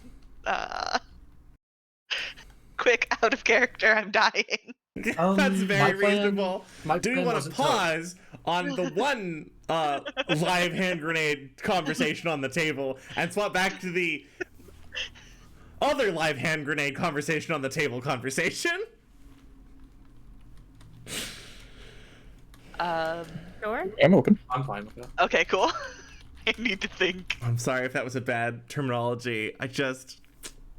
No, it's Dang, accurate. it got real personal real fast out here. Yeah. Hey, Alma, what's a mass grave? Olmo's gonna kind of look off and sigh and just say, look, when you made the choice to leave the dome, that wasn't a fully informed choice. Rarely does anybody ever get to make a fully informed choice about any given thing. Your mom had reasons to be scared about what's out here, and I might be angry and frustrated with her response, but she isn't entirely wrong either. Charlotte is gonna look a little bit mad at you. She's gonna say, I didn't ask if I made the right choice. I made the right choice. That's not what I asked you. Bastion's gonna can Bastion butt in? Is that alright? Yeah, totally. Bastion's gonna butt in and say, a mass grave is when a bunch of people die and you bury them all together because they either don't have the time or don't care enough to bury them all separately. And it usually happens when a group wants to kill another group of people. And she winces, because like that idea, when it's brand new, it hurts. Yeah. As a concept. You have the right to know She looks how brutal the world you stepped out into can be.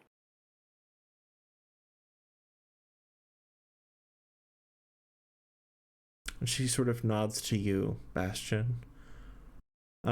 Grateful that like you were willing to answer her question.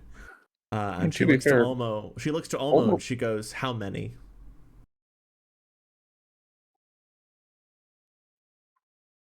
I mean, personally, Yes. How many? Here? Or no, and depends on the definitions. I don't exactly keep a tally. You have to understand the system that you've walked out into. Here, it's not as bad. It's not open conflict yet. That said, Bastion quietly says, "Yet." I assumed the that said, machines were for something. you have to be ready for that to be an eventuality. These people don't want change. They don't want to give up power, and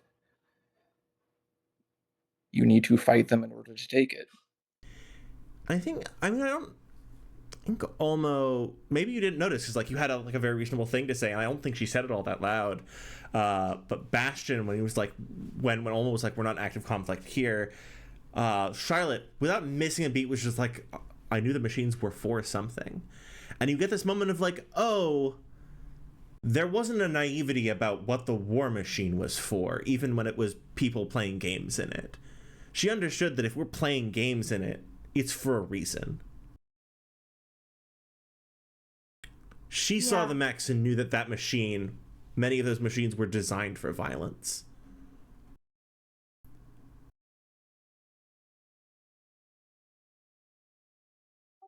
You just have to be prepared for things When you to get said worse before they get better in situations like this. when you said take it from them, it is because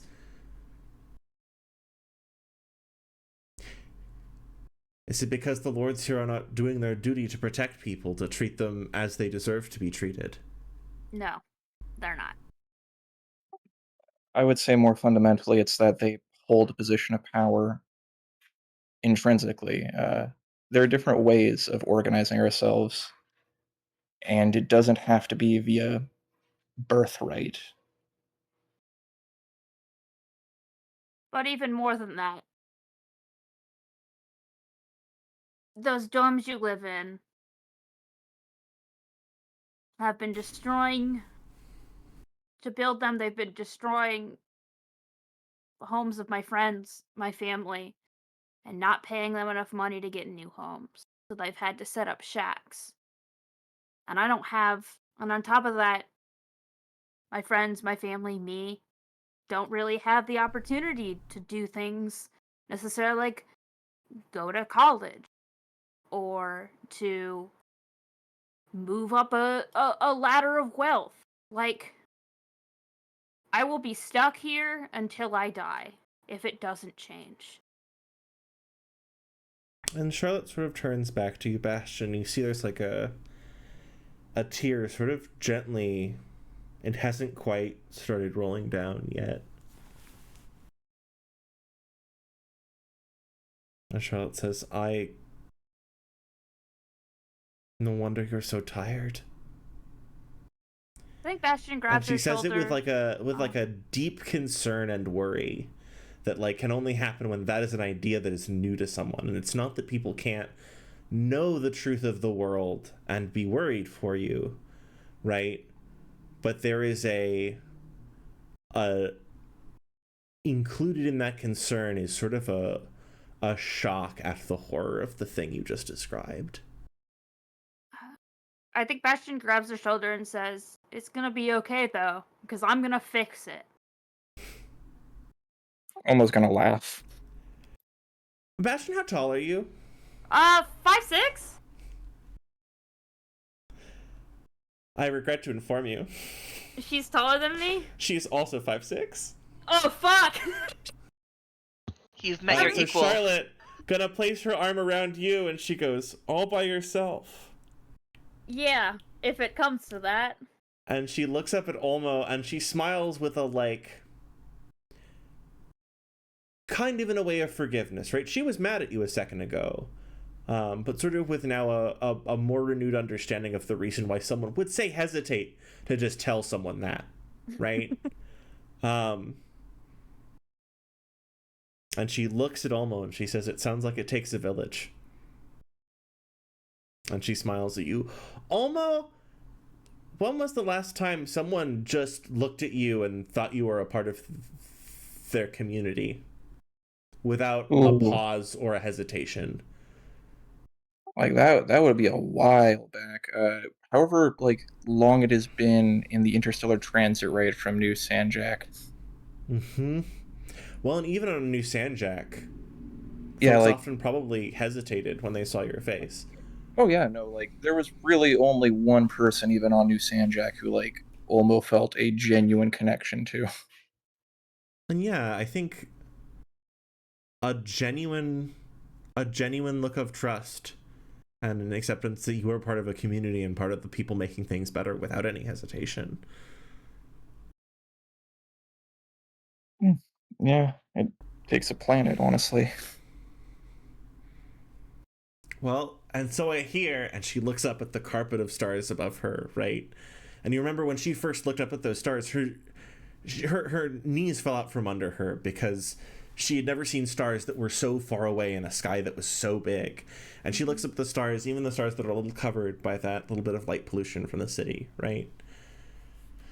She says, "Well, I hear that we have a good number of those. And let's tab back inside. Thank you all. Y'all are wonderful." Oh, Team Bar, how we doing?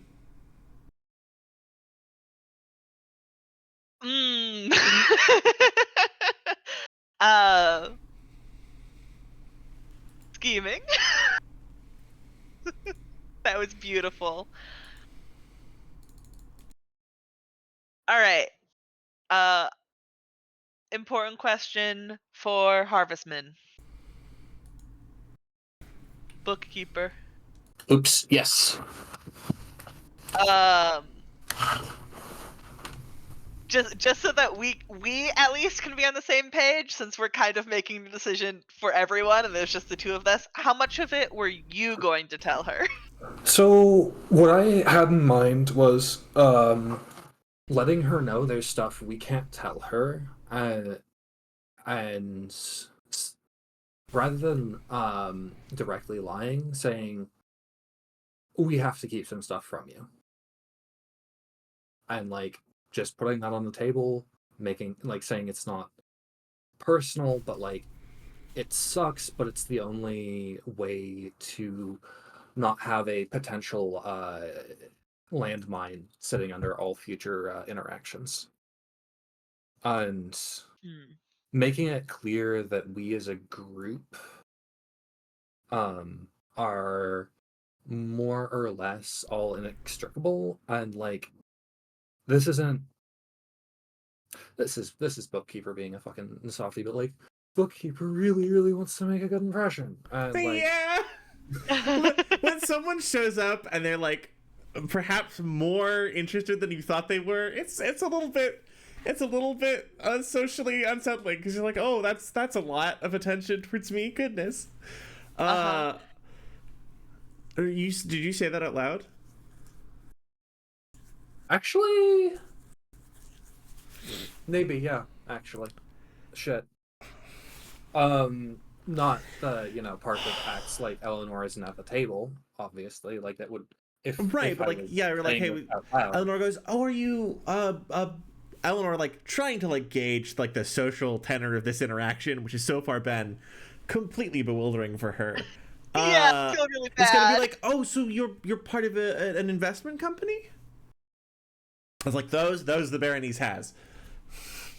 Those make like sense of social math for DM like question. Yes. By investment company, do they keep Calibans in inventory?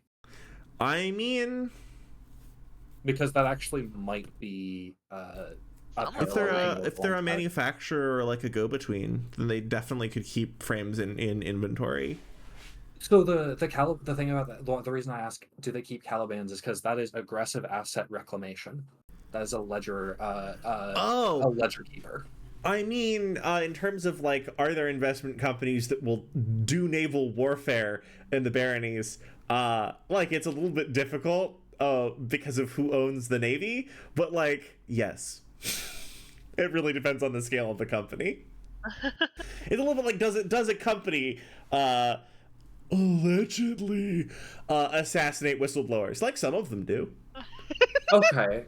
I could roll for this. Sorry, were we stuttering? Were we being too vague about the themes? Exactly where is Eleanor on like understanding of like how cutthroat like an investment company could be, if like that's what we're saying, because that genuinely could be an applicable thing. Like, Go for it. I leave the level of thing that you communicate to her up to you.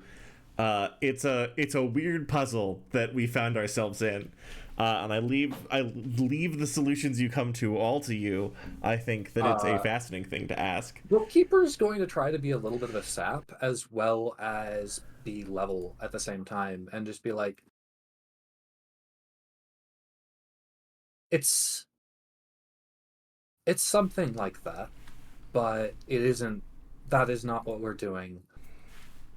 I would really like to get to know you better, but right now, on principle, I can't speak for any of my compatriots, but I think you're a safe person for our for Charlotte possibly to be in the company of. And if you're the person who I think you are, I think she could do quite well if you gave her a chance. But there would be certain assurances I, as someone who feels somewhat responsible for her situation, would have to ask, simply because it'd be immoral to do anything less for her. I hate to do this very reasonable, very well very well thought out statement you've made, but the earlier statement was, "Oh, is she in recovery?" Oh fuck. So Eleanor is going to sort of run that through that filter, right? As Oh, a statement. no. It's not that Eleanor isn't also like clever and good at things. It's that like she's operating from the context she has for a very complex social situation. Yeah. No, And it's so Eleanor is going to be like, "Oh, that one." She's a sort of like, there's like kind of a quiet smile. She goes, "That won't be an issue. I understand." No, No, that's so good though. This is great because you didn't lie, and also she's totally like on the wrong like track, which is great. No, this is good. Penn is so happy. Ben! I shake my fist, but yeah. No. She says, "Don't worry, I'm CPR certified," and she mentions a couple of like recovery, like a couple of like specialized like care trainings. Like we're in the very, very far future, right? So it's not Narcan specific necessarily, right? But she mentions a couple of like trainings to like make sure that folks who are actively ODing are okay. She keeps some of the emergency dermal patches. Exactly, she keeps. I mean, right? Wouldn't that be nice? I would love a dermal patch that just like slap that on there and people are okay. Right? I'm certain, like SSC, he is here. We almost certainly have those, right? Hell yeah. But yeah, so Eleanor's going to list like a couple trainings that she has to make sure that people are okay. Penn likes her a lot more now. Gonna take a mental note of that and be very aware of a case in his breast pocket. Which case is in your breast pocket? I'm so sorry. Bookkeeper took the stims for a very specific reason.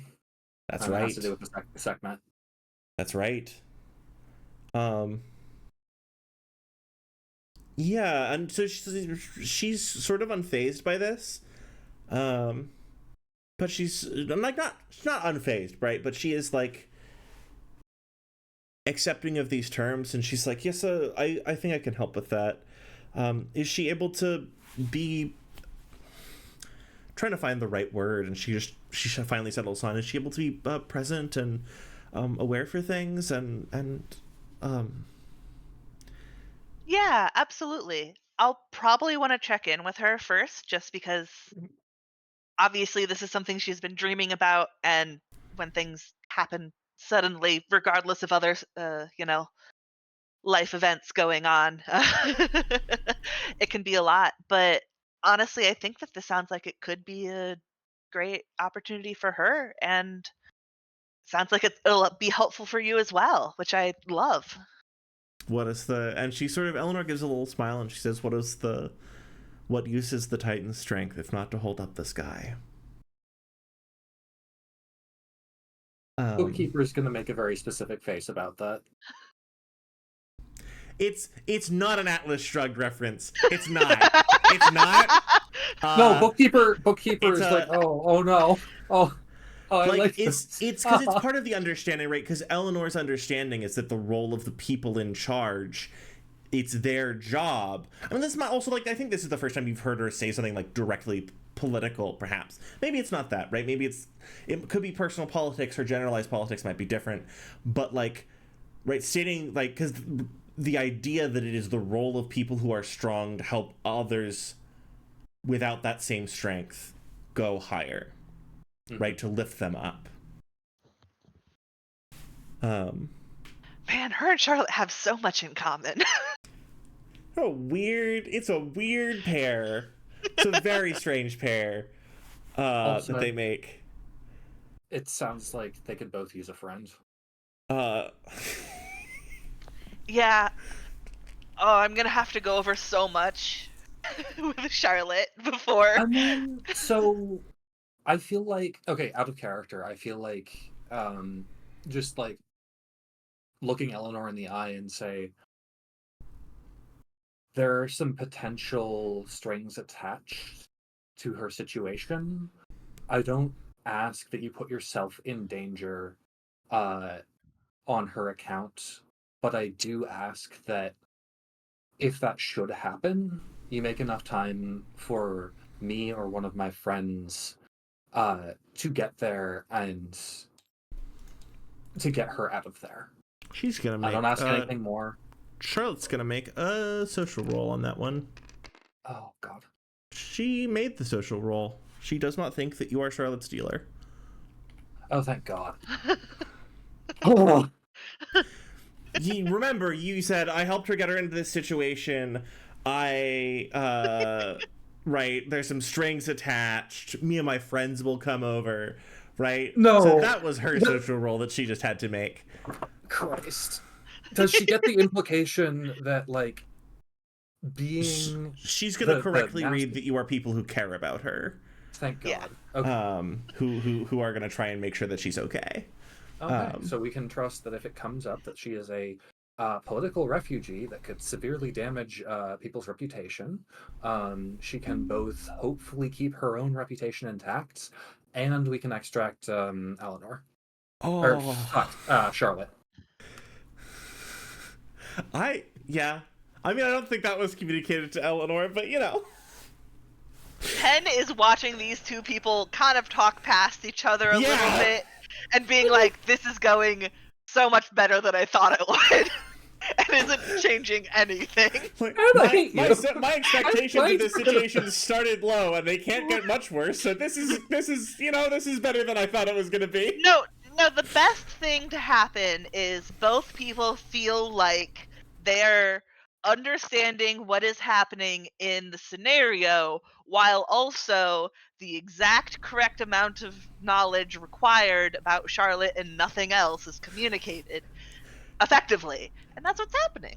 I love that we've put a spy in this social situation, and they have normal goals and normal feelings about how this should work out. Because you could get, like, I'm not saying that you're wrong. I mean, the normal goals is to have, very cool refugee girl not die. Right. That is the normal goal. The good goals to have. Oh, I love just how like strange and messy these conversations got. How Elizabeta, and I don't know how to say this. It seems like it feels like she even better at social than I initially like intended, because she knew exactly when to like I should leave for this next part. Selena grows. I can take that into account. I'll make sure to keep your number close. I'm sorry, I don't believe we were introduced. Did I hear someone say your name was Pendleton? Yes, Ah. I think we have a couple of classes together. Pendleton Ward, great to meet you. Officially. Right. Well, but yes, I can help with this. And I would love to have someone so excited to work on things. And you notice her like you felt that like adjustment in that statement at the end, from like management to like also we'll be friends maybe. I think the two of you are actually going to get along really well. Well, let's hope so. And she smiles, and there is a little bit of fear in that. Yeah, well, that's okay. Pen, why are you like this? She's just she's anxious. I can't control her anxiety. I mean, she is anxious about a set of things that isn't necessarily what's going on. Yeah. You are intentionally letting her believe those things. It's not that, again, I didn't say that you were wrong to do this. Can I request something? Oh, What? yes, please. Can I have Bastion try and listen in on that conversation that's happening in there? You're welcome to come into the bar at any time. Yeah, but I don't want Bastion to join the conversation. Do you put anything in the group chat? Because, No. okay. I think You if don't you want- come in and lurk at no second glances, people will notice that you have lurked. Not necessarily people you're lurking on, but people in the bar will notice. That's kind of the vibe of it, right? Because everyone's so private. But you can definitely come into the bar and lurk. I mean, I also hope I would notice if there was some lurking happening. I would also, those would be some contested roles with some. Yeah. Can I make a roll? Yeah, go for it. Go for it. Can I roll with an advantage because Bastion does pretty consistent work where they have to not be noticed?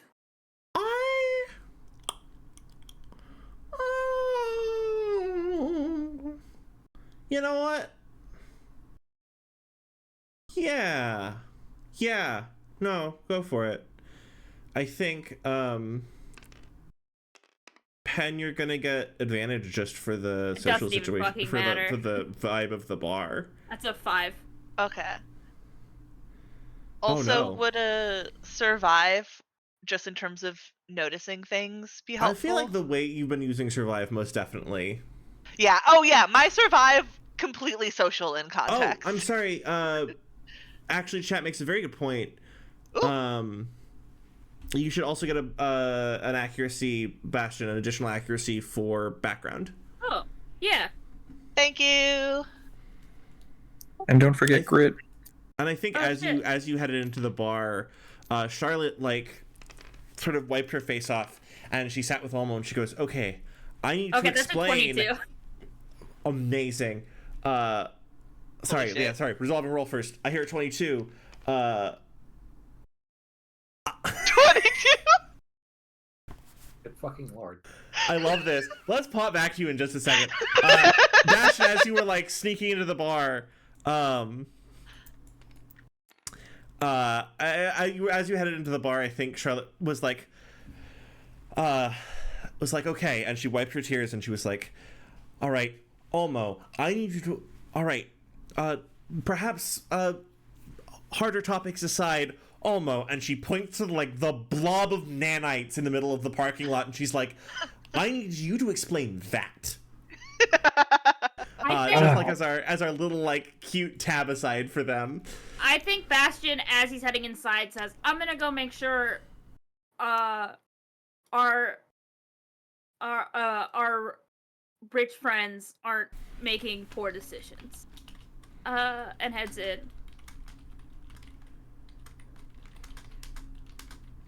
I don't want to be unfair, Uh-huh. but I feel like in the spirit of this specific contested role, one of these is a defensive check, and one of these is kind of a more aggressive check. Because one of these is a, can I do action? One of these is, can I sneak? And one of these is, can I notice you sneak? And I kind of want to give it to Bastion. Is that acceptable?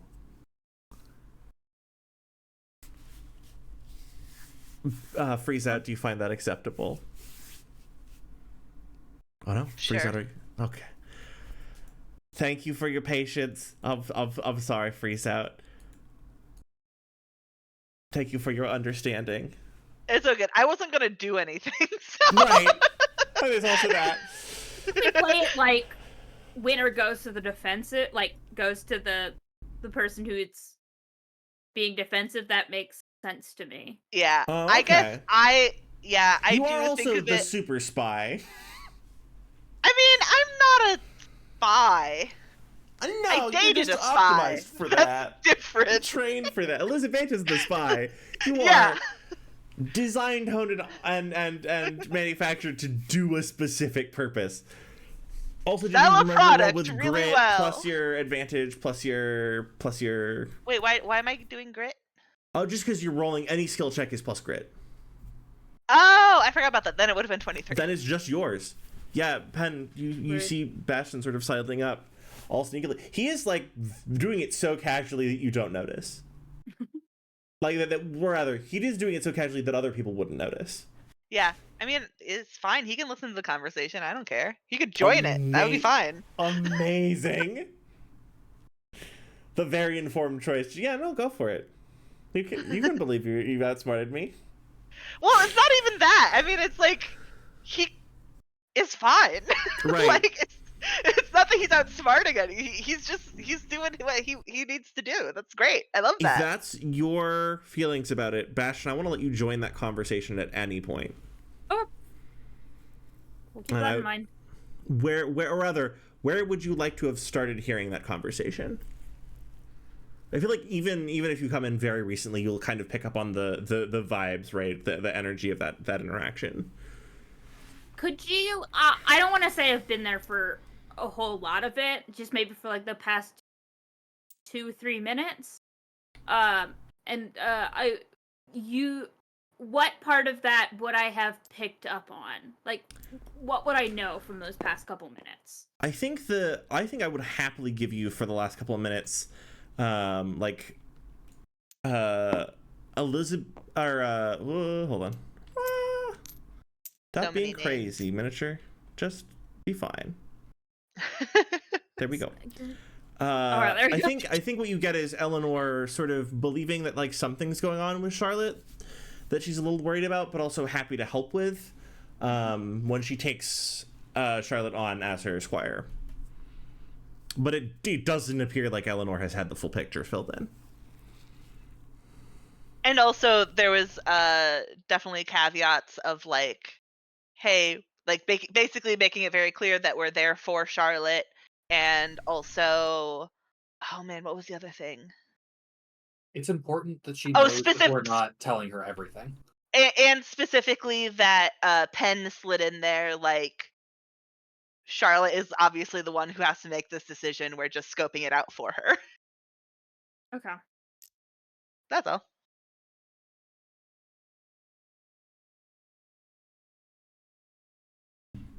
Well, I would be happy to. I think if she's interested in the work, and Eleanor's gonna shrug.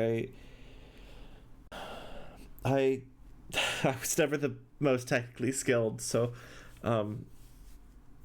perhaps does she have specializations or qualifications in it? Do you know who trained her? We have not updated Eleanor on the situation, so she still believes like that is or was at some point a squire in training that she's talking about. She.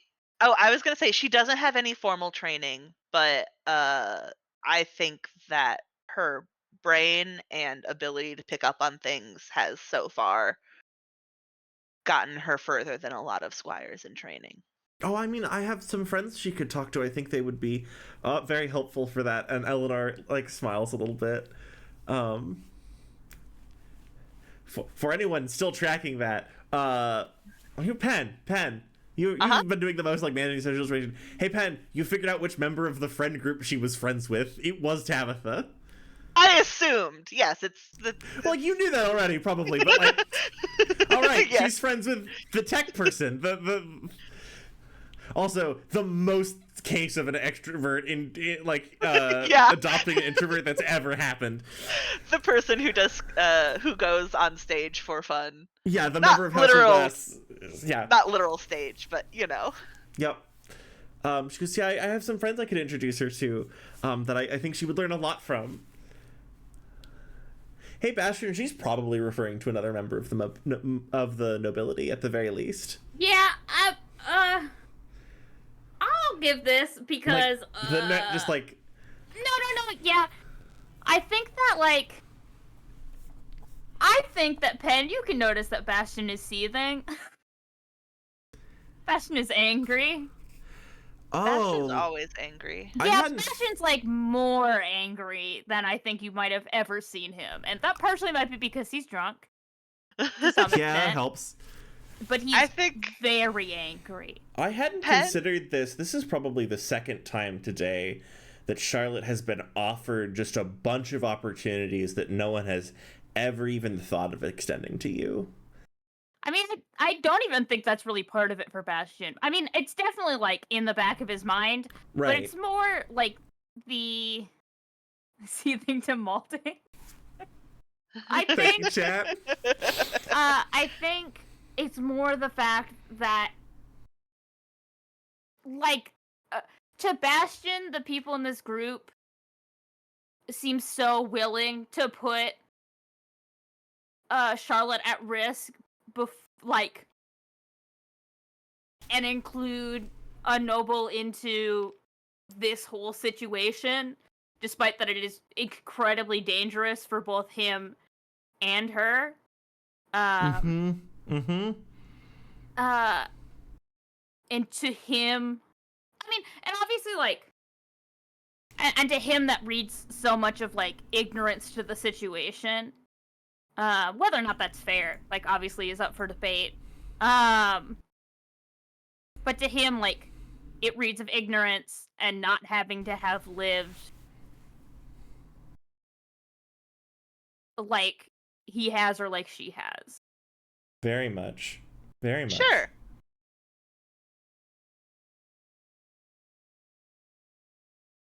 And the fact that I think that she also isn't here to talk about it, also makes him mad. Even though, like, he knows that she doesn't know necessarily everything that needs to be known. Right. That she's not being included in a discussion about her future makes him angry.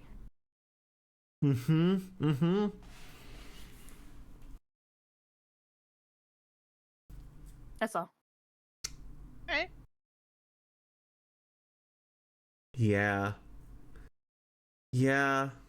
Sometimes the let off scene chilling out night, sometimes it ends up turning over a lot of stones that we hadn't had the chance to turn over before. I can't wait for Pen to, you know.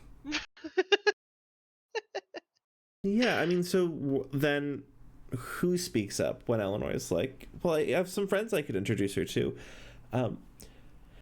I mean, Pen was just gonna say, yeah, I mean, I think that would be a good thing to float by Charlotte. What? Oh, yeah, yes, well, she seems like she's probably got a lot of friends, and she looks around at all of you. She has not clocked Bastion at all. Yeah. She goes, well, good. It was really delightful actually properly meeting you. Of course, and she looks around at the sort of like mid-level unfancy bar and the very sort of humble circumstances. And she goes, I'm. It's not perhaps a proper introduction, as it were, but it's very nice to meet you all, and you all seem very kind and thoughtful. Yeah, you too. So then, am I allowed to offer her this position? Is there anything that I have missed? I mean, I know a lot of people would jump at the chance. Or Would you? so I thought. You are. Oh, yeah. First of all, absolutely. I think many people would. You're absolutely welcome to offer it. Would you be willing to either accept a delay in potential acceptance or be willing to wait a little bit just so that she can think it over first? Oh, of course, there's a contractual waiting period of 30 days where other hopefuls who are seeking a squire are allowed to make offers should they intercede. It's a simple paperwork thing, really, to ensure that squires are not fooled and keep their options open and to their potential employers. Oh, excellent. I'm so Hey, glad that Bastion, you have you know ever heard all of of labor this. protection happening before? No. That's a basic practice, apparently, for people of this specific station. Sorry, that's I just wanted to like mention that in passing. Yeah. And of course, well, thank you all for letting me know what's been going on with her. But I still very much would like to have someone so interested as my squire. I'm afraid I might not have much work for her. I don't spend much of my time in the cockpit, but it's always good to have appearances and things, and perhaps she could meet some fine people and learn some good things. Absolutely. Yeah, I think that would be great. I think let's go chat with her. And Eleanor's going to go, yes. She's gonna sort of get up and like put her coat back on. She hung it on one of the rings right on the edge side of the booth, where like sometimes they'll have like a little coat hook. She sort of fluffs her coat on, and you can tell the big heavy coat part of the when someone has that big fluffy coat, that helps give them that little boost in confidence, right? Big She puffy goes, coat. right. I won't distract you from your drinks, but I will go say hello. I'm sure they're getting up to all manner of hijinks. And she smiles at she smiles at you, Pasha, seeing like the drunken NHP thing from either. She's like, I'm sure they're getting up to all kinds of hijinks.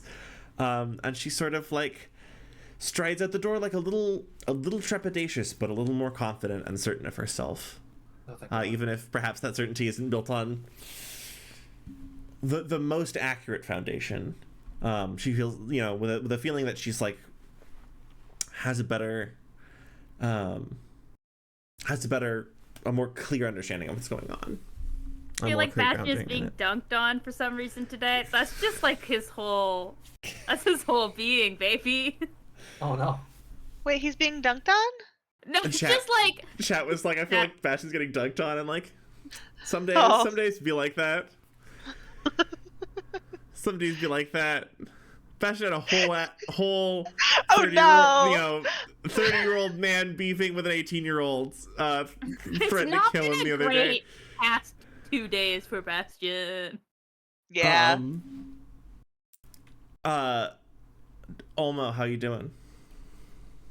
Yeah, I should say, like, I guess when they come out, you'd probably see the two of them over by, like, the nanite core, right? Just, like, feeding some sand into it and, like, showing the process of creating new nanites. She's like, Charlotte, farm. And that means, like, Charlotte, strong girl, farm. And part of that is, like, she's just, like popped a squat right in the middle of it, like the least lady, like she's fascinated by watching the, like, sort of the matter transition process. And she's like, she's so hyped. She loves this. And Charlotte goes, darlings, I believe there was a conversation we were having earlier that I very much hope to continue. And sort of,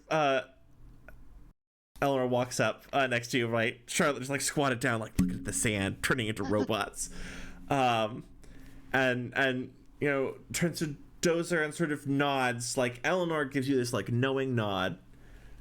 Almo. It's like, what does that knowing nod mean? You're not sure how much that knowing nod means, but she's like leveling with you on something. Yeah, just gonna stick around and see how they interact, I guess. Just trying to be a chaperone. And Eleanor says, Charlotte, I would like to, and she gets a little stuttery again, like she lost a little bit of the plot of like where she's going.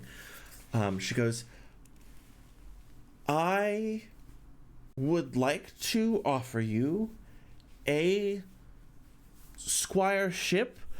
Should you like to have me as your liege? And she says the last part really quick, and she like hands a bunch of paperwork, like waves a bunch of paperwork at Charlotte, and Charlotte like it was in the sand, right, watching the sand, and like slow dawning comprehension look up at her, and like Charlotte, like, you what? You me? And she like looks back to Almo for like a what? Almo, what look do you give Charlotte in that moment? Concerned. Definitely gonna go ahead and try to convey caution as much as possible. But, you know, not outright rejection or anything. Like, just gonna go ahead and kind of shrug my shoulders slightly. Charlotte nods and she looks back and she goes, Eleanor, as long as there's no mass death involved, I would very much like to be your squire. I mean, that's a good, yeah. And Eleanor goes, well, I certainly hope not. Well, we're mostly just going to balls, and I don't see the harm in that, do you? Wait, did I know that squires included going to balls? Fuck. Not necessarily, they don't, but like Eleanor mostly makes like social appearances for the sake of her family, right? But like, but also being rich is just going to balls. What's the harm in that? Hooray. She should know better. She's been to balls. They're cutthroat. And I feel like Eleanor and Charlotte like shake hands on that, with like I think both of them hesitating in a very like excited but also hesitating but also really excited to help one another, but perhaps with very asymmetric understandings of what that means in this moment. How are we feeling about bar time? I think we want to keep doing the bar. I have a thing I want to do. Team I bar. have things I want to do. Bastion. Can I walk up to Pen and roll apply fist to faces? Yes. Why? Literally, why?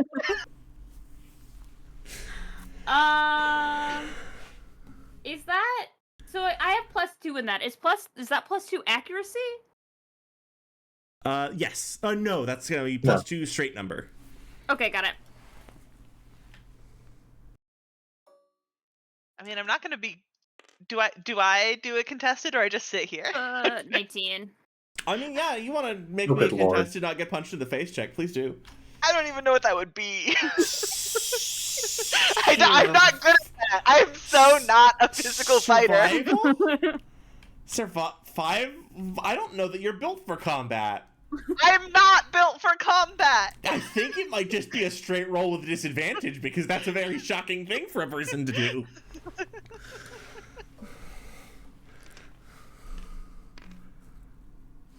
Nine. No. Beautiful. No, this is perfect. We I have think Bastion's achieved just Gundam gonna slap. yell. I think Bastion's just gonna yell, both of you, are you both dense? Are you dumb? Do you, like, not understand the danger of the situation we're in? He looks at Pasha and he goes, you brought a noble here. You brought a spy here.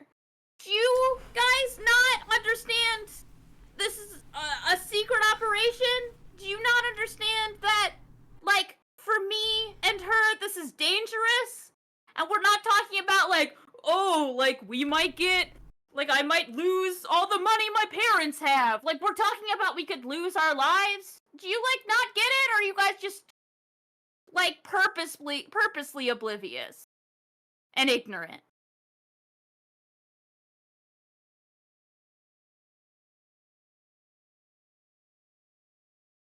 I think Penn's gonna sit there for a solid 10 seconds just holding his face. And then he's gonna look at you very calmly and be like, I feel like you're not in the right place to actually have a conversation about this right now. Bookkeeper, do I have to roll to remain composed in the face of this?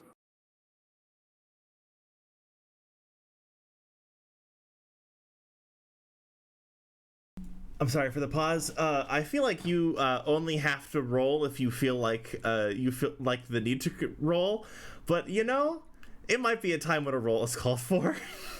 Maybe. Well, what Bookkeeper wants to say with a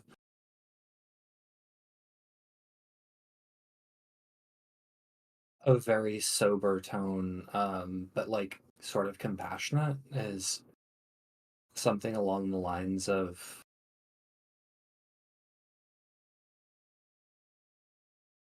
I thought you knew you were already working alongside nobles and spies, and I thought that you knew better than to think you had a monopoly on putting your life on the line.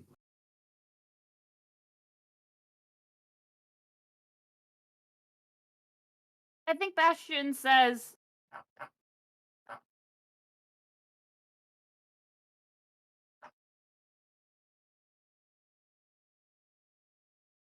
sorry, I'm trying to think of what Bastion's response would be. I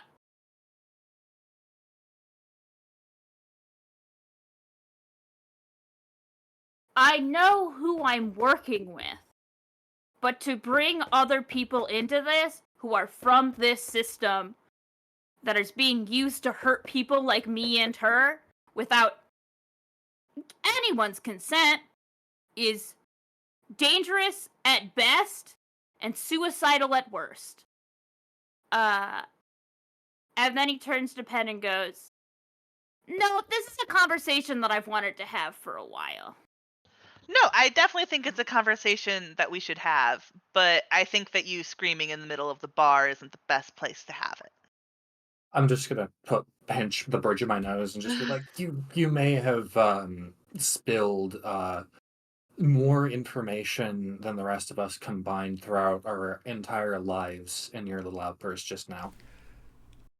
I think perhaps if we get this pan around of the bar, people are a little bit people were a little bit surprised, right, when the yelling and the hitting started, but the fact that the hitting didn't continue, right, that no one had to break up a brawl. Yeah. This bar is called No Second Glance for a reason, and I think people gave it one glance. But I think there was a part of the cultural atmosphere just of this specific bar, right? In this moment is one of like genuine respect for privacy. People understand that like sometimes the thing you need privacy about is that there's something you need to talk about now while yelling and like hitting someone. And like part of that is also gets privacy. I mean, contextually, yes. Penn doesn't want to have a conversation with someone who's yelling and hitting them. Yeah, that's a really reasonable thing to want. No, listen, Penn is very valid for that. If people be amenable, Olma would be interested in heading into the bar with our charge. What was that? I was saying Olma would be interested in heading into the bar with our charge, Charlotte. Oh, with Charlotte, yeah. Oh no, with our charge. Oh no. Yeah. Uh, We have all assumed response. She is our collective adopted cousin. I don't you know. also don't have to like bring Charlotte with you. Her and Eleanor are going to be like deep into like discussing like the Okay, they're logistics still of squireship. Good, okay. Charlotte's going to ask her for like a full readout, definitely so she can better understand the diagnostic criteria. And she has, for the first time, getting to like go through the full readout of a more tangible frame. Like there's only so much nanites that you can understand. Just before Olmo heads in, they're going to go ahead and just ask for a moment to speak with Charlotte, just out of earshot, and just say, look, just remember who you're dealing with, what they're responsible for, and be careful. This is an opportunity, but it carries risk. And Charlotte's gonna nod and look at you and like, right. And she has this like conspiratorial smile, like she's really excited to be on the same page about this. And I think also in that right is like she's like, right. And that conspiratorial look is like, sometimes when a social faux pas happens and then it gets corrected, right? You feel more trust for someone. Charlotte feels really, like, you can tell that she feels really glad that you were willing to engage with her honestly and include her in that work, even though she's very sort of new to this place. And she taps you on the shoulder and she goes, go get him, Tiger. She goes back to stuff. Olmo's going to chuckle and go back into the bar. Yeah, Olmo, feel free to enter whenever you want to this. I guess Olmo and right now, what do they find? Like, what state is the party in? I think Penn's sitting holding a mostly empty glass to his cheek. That is red and swelling. What the fuck happened? I think Bastion is gonna continue to yell.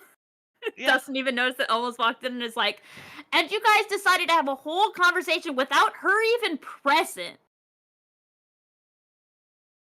She's not dumb. And she also Ask deserves Olmo's going to come over and just try to place a hand on their shoulder. I think Bastion stops. Now's not the time. This isn't the place.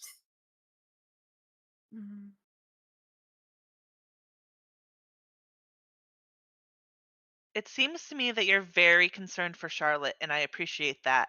But every single time it's brought up, it's brought to control. I don't know that we should have this conversation here, either of us. Yeah. We should probably exit this place as inconspicuously as we can and talk this all through, because being an insurgent is new to me, and I do feel like we might have slipped up here.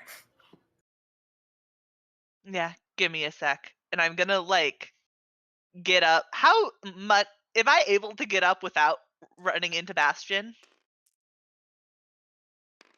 Yeah, I would say, yeah. Okay. I get up. If the answer was no, then I would have done it anyway. But I get up without running into Bastion because I have enough space for that. And I go to the bar and just ask for a bottle of gin. And The bartender looks a little surprised because he had already slid you your tab. But genuinely, really? just like yeah, he'd already like set your tab up. Oh, yeah. He'd already closed you out. One thing to add to it, you know. He grabs one off the middle shelf and just like when you're like, oh, bottle of gin, you see the tab like already closed out. He's just gonna grab a mid-level, like a mid-level vodka, a bottle of it, and just like genuinely and just set it across and just tap you on the back of the hand like, you got this. Wait, he's giving me vodka? Yes. Okay. Sorry, you were asking for a gin? Yeah, no, I love it. No, he's gonna grab you a bottle of the well gin and just set it down and just tap you on the hand like it's on the house.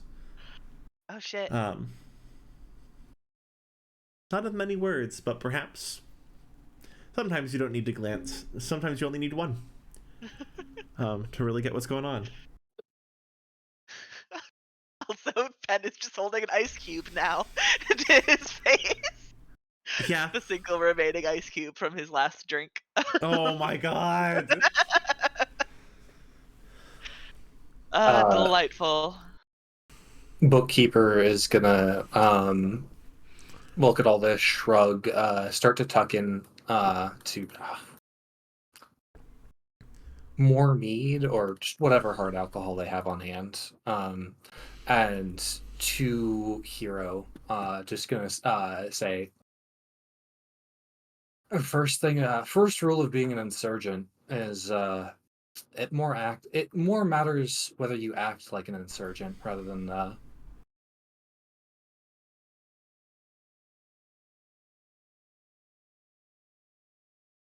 gesture towards like the whole bar. What's the word? Fuck.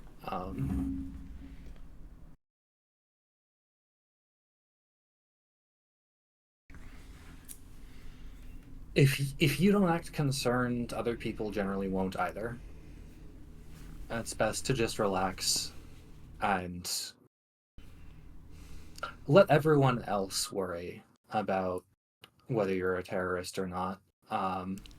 And the secret is that they're looking for people who are trying not to be found. So just don't try to not be found, and they won't find you. Clearly getting a little tipsy again. I think Bastion, feeling the hand on their shoulder, says, I've been doing this for the past 2 years. And have kept my identity hidden so far. It's only gotten harder when you all came around. And with that, he's going to turn and walk out of the bar.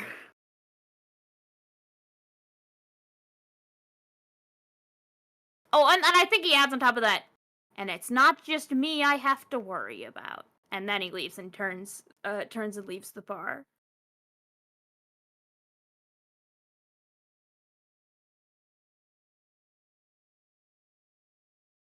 I love our chill nights out.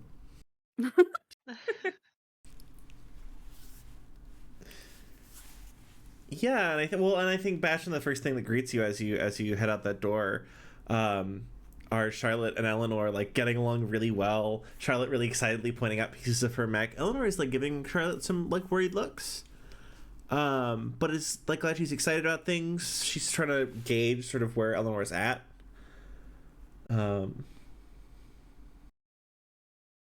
Or sorry, yeah, Eleanor's trying to gauge where Charlotte's at. Pardon me. Names. I think Bastion goes over to Charlotte and says, how's everything going over here? It's going very well.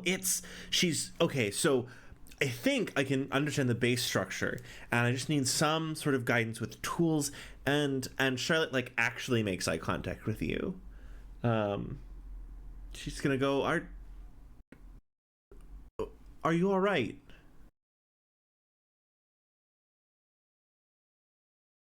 Yeah. I will be. Turns out that does in her elicit a look of more concern. No. But she like nods and she accepts that. And she goes, well, I think this is the beginning of a very great squireship.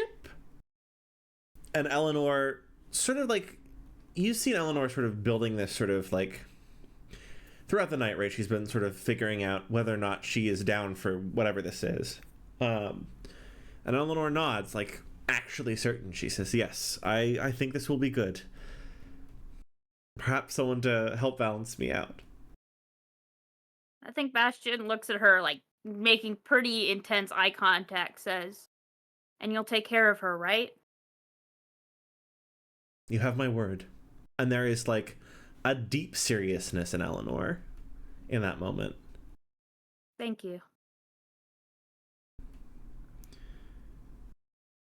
Is everyone at the bar all right? I know your friends might have lagged behind for a moment. They'll all be fine. Well, it was very nice to meet. I'm afraid I have I have a meeting early in the morning, and like you notice, like a lot of that nervousness returns on the mention of that meeting. So I have a meeting in the morning, but it was so nice to meet everyone. Um, uh, I, well, I should say my goodbyes then. Perhaps. And do call me. If you have any questions, Charlotte. And Charlotte's like, yes, and she like gives like a very, very certain nod. It's like partially halfway into that schematics, right? The pad with the schematics that she's halfway into focusing on it, but she is there. Let me know when other people are leaving the bar, or heading out of it. I was just heading out as soon as I had my bottle. I guess I should say Olmo is going to try and just touch base with people and say, look, I get emotions are high right now, but I do want to talk this out between all of us. We need to find a time to actually meet and maybe have a conversation without the alcohol. And Eleanor's gonna come in the bar as y'all are closing up, and she says, "Oh, I just wanted to say it's nice to meet everyone. Thank you for making such introductions. And she smiles a little bit. She says, I'm glad you have such kind friends." To you, Pasha. Pasha is gonna put the drink down, look a little bit happier because like some heavy stuff just went down, and sorry for not introducing you sooner. I trust them with my life. We should talk sometime. I hope you're doing well. Pasha is very clearly a little too inebriated to Off. That's so real. Oof. like just tripping over his words a little bit and just a little too earnest.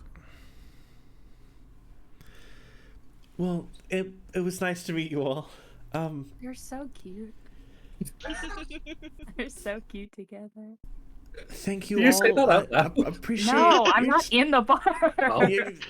Bastion, not in the bar. Eleanor like does a little awkward laugh and she says, "Well, I'm afraid I have to go, but do." And she does make eye contact with Pan. It's not nervous eye contact. It's please be designated enough driver. She goes, "Please do get him home." Pen surreptitiously hides the bottle behind him. Yeah, in that moment, like realizes that you've been decked in the face. She goes, "Do well, perhaps all of you make sure to get home safe." Yes.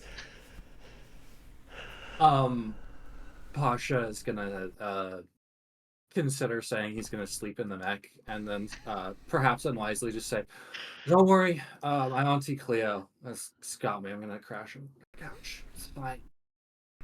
Thumbs up. All right. Oh, Well, speaking of, do you want to see Oh no. something Oh no. perhaps not seen anywhere else in Union space, especially not in Kraken space? Just like something out in the courtyard does shout, "Nephew!" Oh no. Like, what the fuck? Hey, the giant war machine beside you under a tarp just shouted the word "nephew" at a volume Yeah. that, like, not comfortable. She goes, "I require my oblations." gonna shout back, no filter. It's not a word, it's libations. Give me a minute. Probably didn't hear me because How- human voice. Oh, good. Oh, it glows, doesn't it? Oh, It does glow sometimes, though. The reactor's not on. Bastion, did you turn to look at the giant thing under a tarp? Yeah. You're pretty sure the I mean, glow you would have rotated to to. look at you, and it says, "Even my illiterate nephew may not know, but you should know that oblations have to do with cleansing oneself." She's like, I didn't know that word, but I definitely believe you. You are talking to a robot under a tarp. Yeah, Bastion is. Some days you just gotta accept it as normal. There's been too much chaos. Yeah. And then Lenore says, I do believe I should leave you to whatever that is, but I was so nice to meet you all, and I'm afraid I really and she does look at her timekeeper and she goes, I do genuinely have to go, but I hope you have a good time with whatever that was. And she kind of like scampers out the door a little bit. Pen waves as she leaves. I think Bastion's like, you're the big hen, right? The big chicken. My name is Red Hen. Offense to the word chicken. And that's because I do all of the work. If it needs doing. You hear just like the last word, you're like, oh, by work she means unimaginable violence. Bastion nods. That's pretty. That's neat.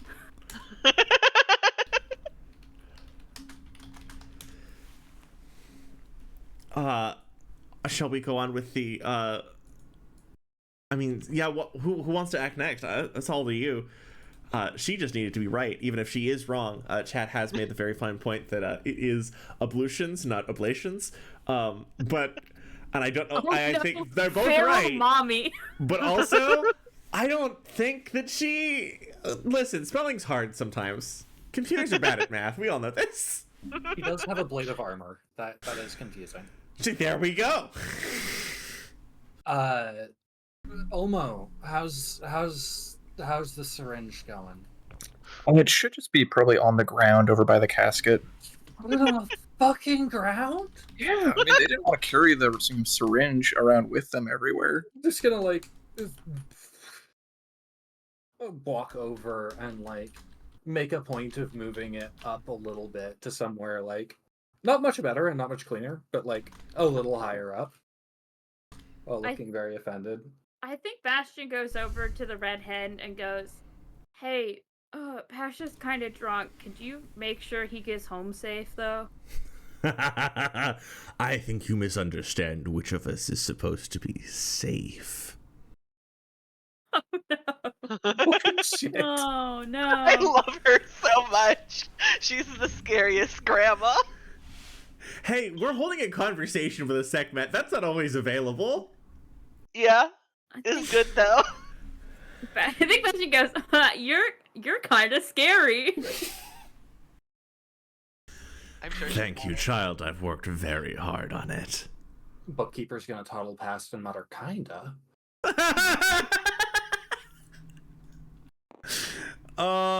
We love working with family. By the way, as you're tottering past, Charlotte, overjoyed. She's so excited. Give me a sec, Pat. I'm sorry. There we go. Posh, yeah, Pat, you do trundle past Charlotte, just like over the moon about how excited she is to be talking to a giant robot. She has, and I don't know how to say this, very, very reasonable feelings about giant robots. She's right. She's right. She should say it. Posh is gonna clamber up. Take a second when, like, prepping the bottle and, like, that's usually has a lot more greasy, like, spilled suspension fluid on it. Whoever did this did a really clean job, and just give no credit to Olmo. Because why the fuck would I give credit to Olmo? Oh no! What? That's so mean. I mean, it's not like, you know, the needle needs to be sterile or anything to go in the casket. Oh, the needle goes in the wine bottle. The wine bottle gets smashed on the casket. I mean, like, it's okay if some grit gets in there, you know? It's just a casket, right? I mean, it is iron filings. There's some grit that is definitely supposed to be in there. Specifically bog iron. Like, that's compost too. Okay. It's in some places where, like, there I'm aren't looking up reliable. bog iron. Yeah. Me too. Okay. Oh, okay, so bog iron is made of the bog iron is the amazing part where if certain mythologies, right, mixing in the remains of the dead will make your sword stronger when you are forging your sword, that's what bog iron does.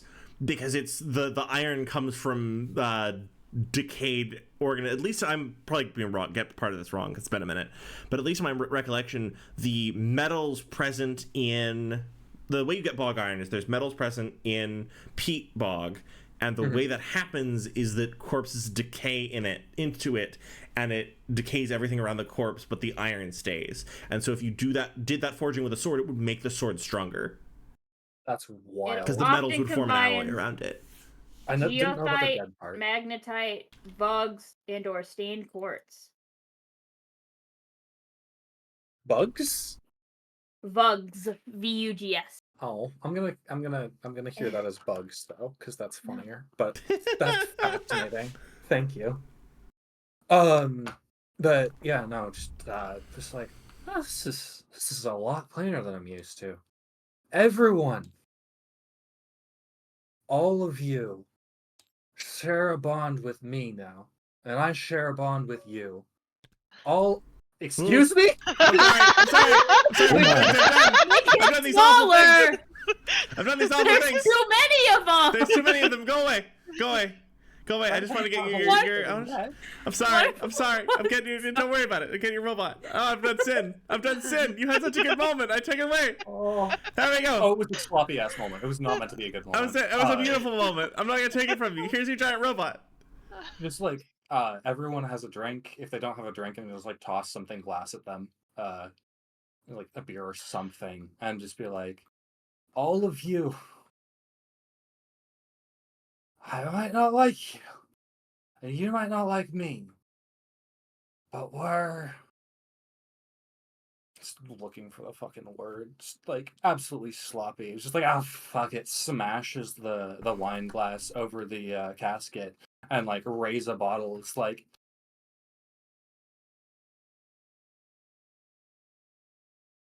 oh god, is he saying like Union Black Ops or something? Just pause for a second and just say, the King Breakers, and like drink hard. How do we feel about our new name, team, that we've been dubbed? It's not a good name. Somebody should come up with a better one. Nope, too late. A drunken person proclaimed it. Do any of you also yell anything? Oh, Are you in the mood? No. Bastian Charlotte is gonna shrugs cheer. and chugs their drink. Almost gonna smile and like raise a glass, but they're not in the mood to chant or shout right now. I think Penn, just because he feels obligated to make some noise, let's add a little whoop, and then opens his new bottle of gin. Don't move me. Rude. Incredible. Grandma is going to open some ports on the sides of the casket, like vents. Very precisely catch the droplets of red as they run down the casket. Like they've done this before. That's so sweet. They are drinking. They're not, venting. They are opening, and the reactors are not on. None of the electrical systems are really online, but the mech starts to vibrate a little bit. The limbs bulge and squish a little bit, and the armor over it like shifts as the muscles tremble and unclench a little bit. It's rare that we have cause for celebration. Perhaps maybe we don't need a speech. My nephew is ever so good at them. And I am very impressed with all of you, having seen you fight.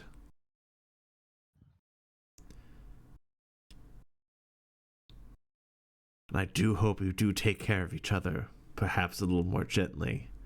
And she is like, that was kind of pointed about the person who got decked in the face tonight. She goes, but sometimes it isn't always in the cards. Sometimes they need hitting. And she shrugs. Bastion, I don't know how to say this. I'm pretty sure you just got like you're pretty sure that you just got like positive reinforcement from the shard of a god and a machine designed for death. Designed for murder. You're pretty sure you just got complimented by a segment for decking someone in the face when they deserved it. Or at least when she believes they deserved it. I'm not here to make a moral judgment on any of this.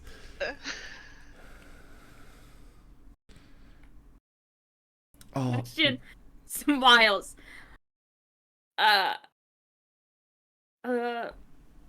Because, you know, he doesn't get a lot of positive affirmations.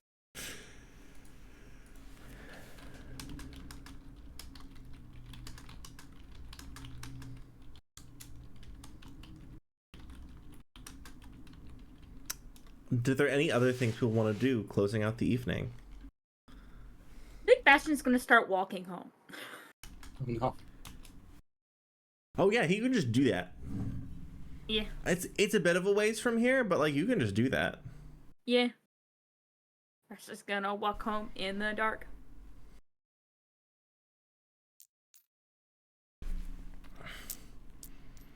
And Charlotte's gonna. Does Bastion say anything to anybody, or does she just turn and go?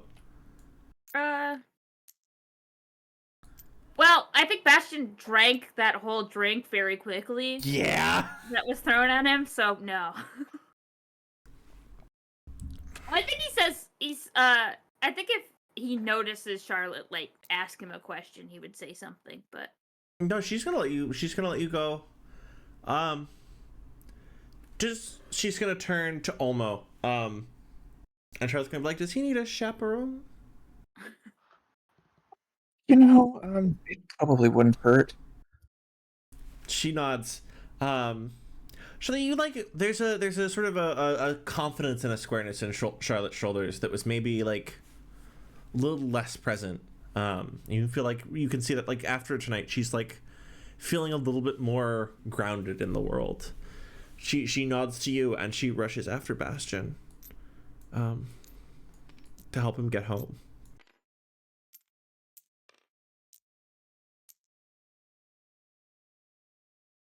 Does anyone else have anything they'd like to do closing out the evening? I was supposed to have a conversation with Baz just about stuff, but that can also happen like start of next session. There's love no real that time frame for that. We are at 3 hours of session. Damn. We can roll over tomorrow next session if folks would like, because tonight wasn't a lot of stuff went on. I'm down.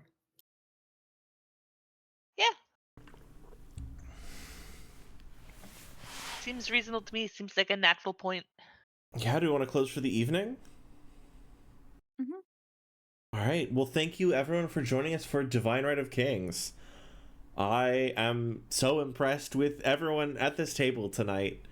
As ever, you bring amazing chops to my games, and I'm blown away by the things we talk about and the ways we talk about them, and the like incredible vibes and thoughts that your characters bring to things. Goodness. I feel full, like in a good way, like having a hearty meal for my heart and mind. Oh, you should like the VOD channel. Yes.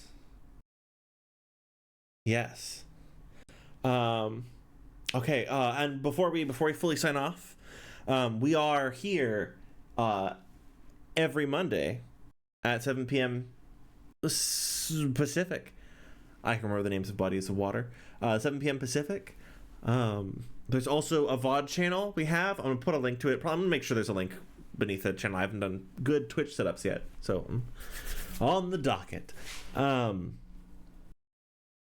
If you want to catch sort of the things that came before, and thanks for joining us, everyone. Do we have any other final shout outs we want to make?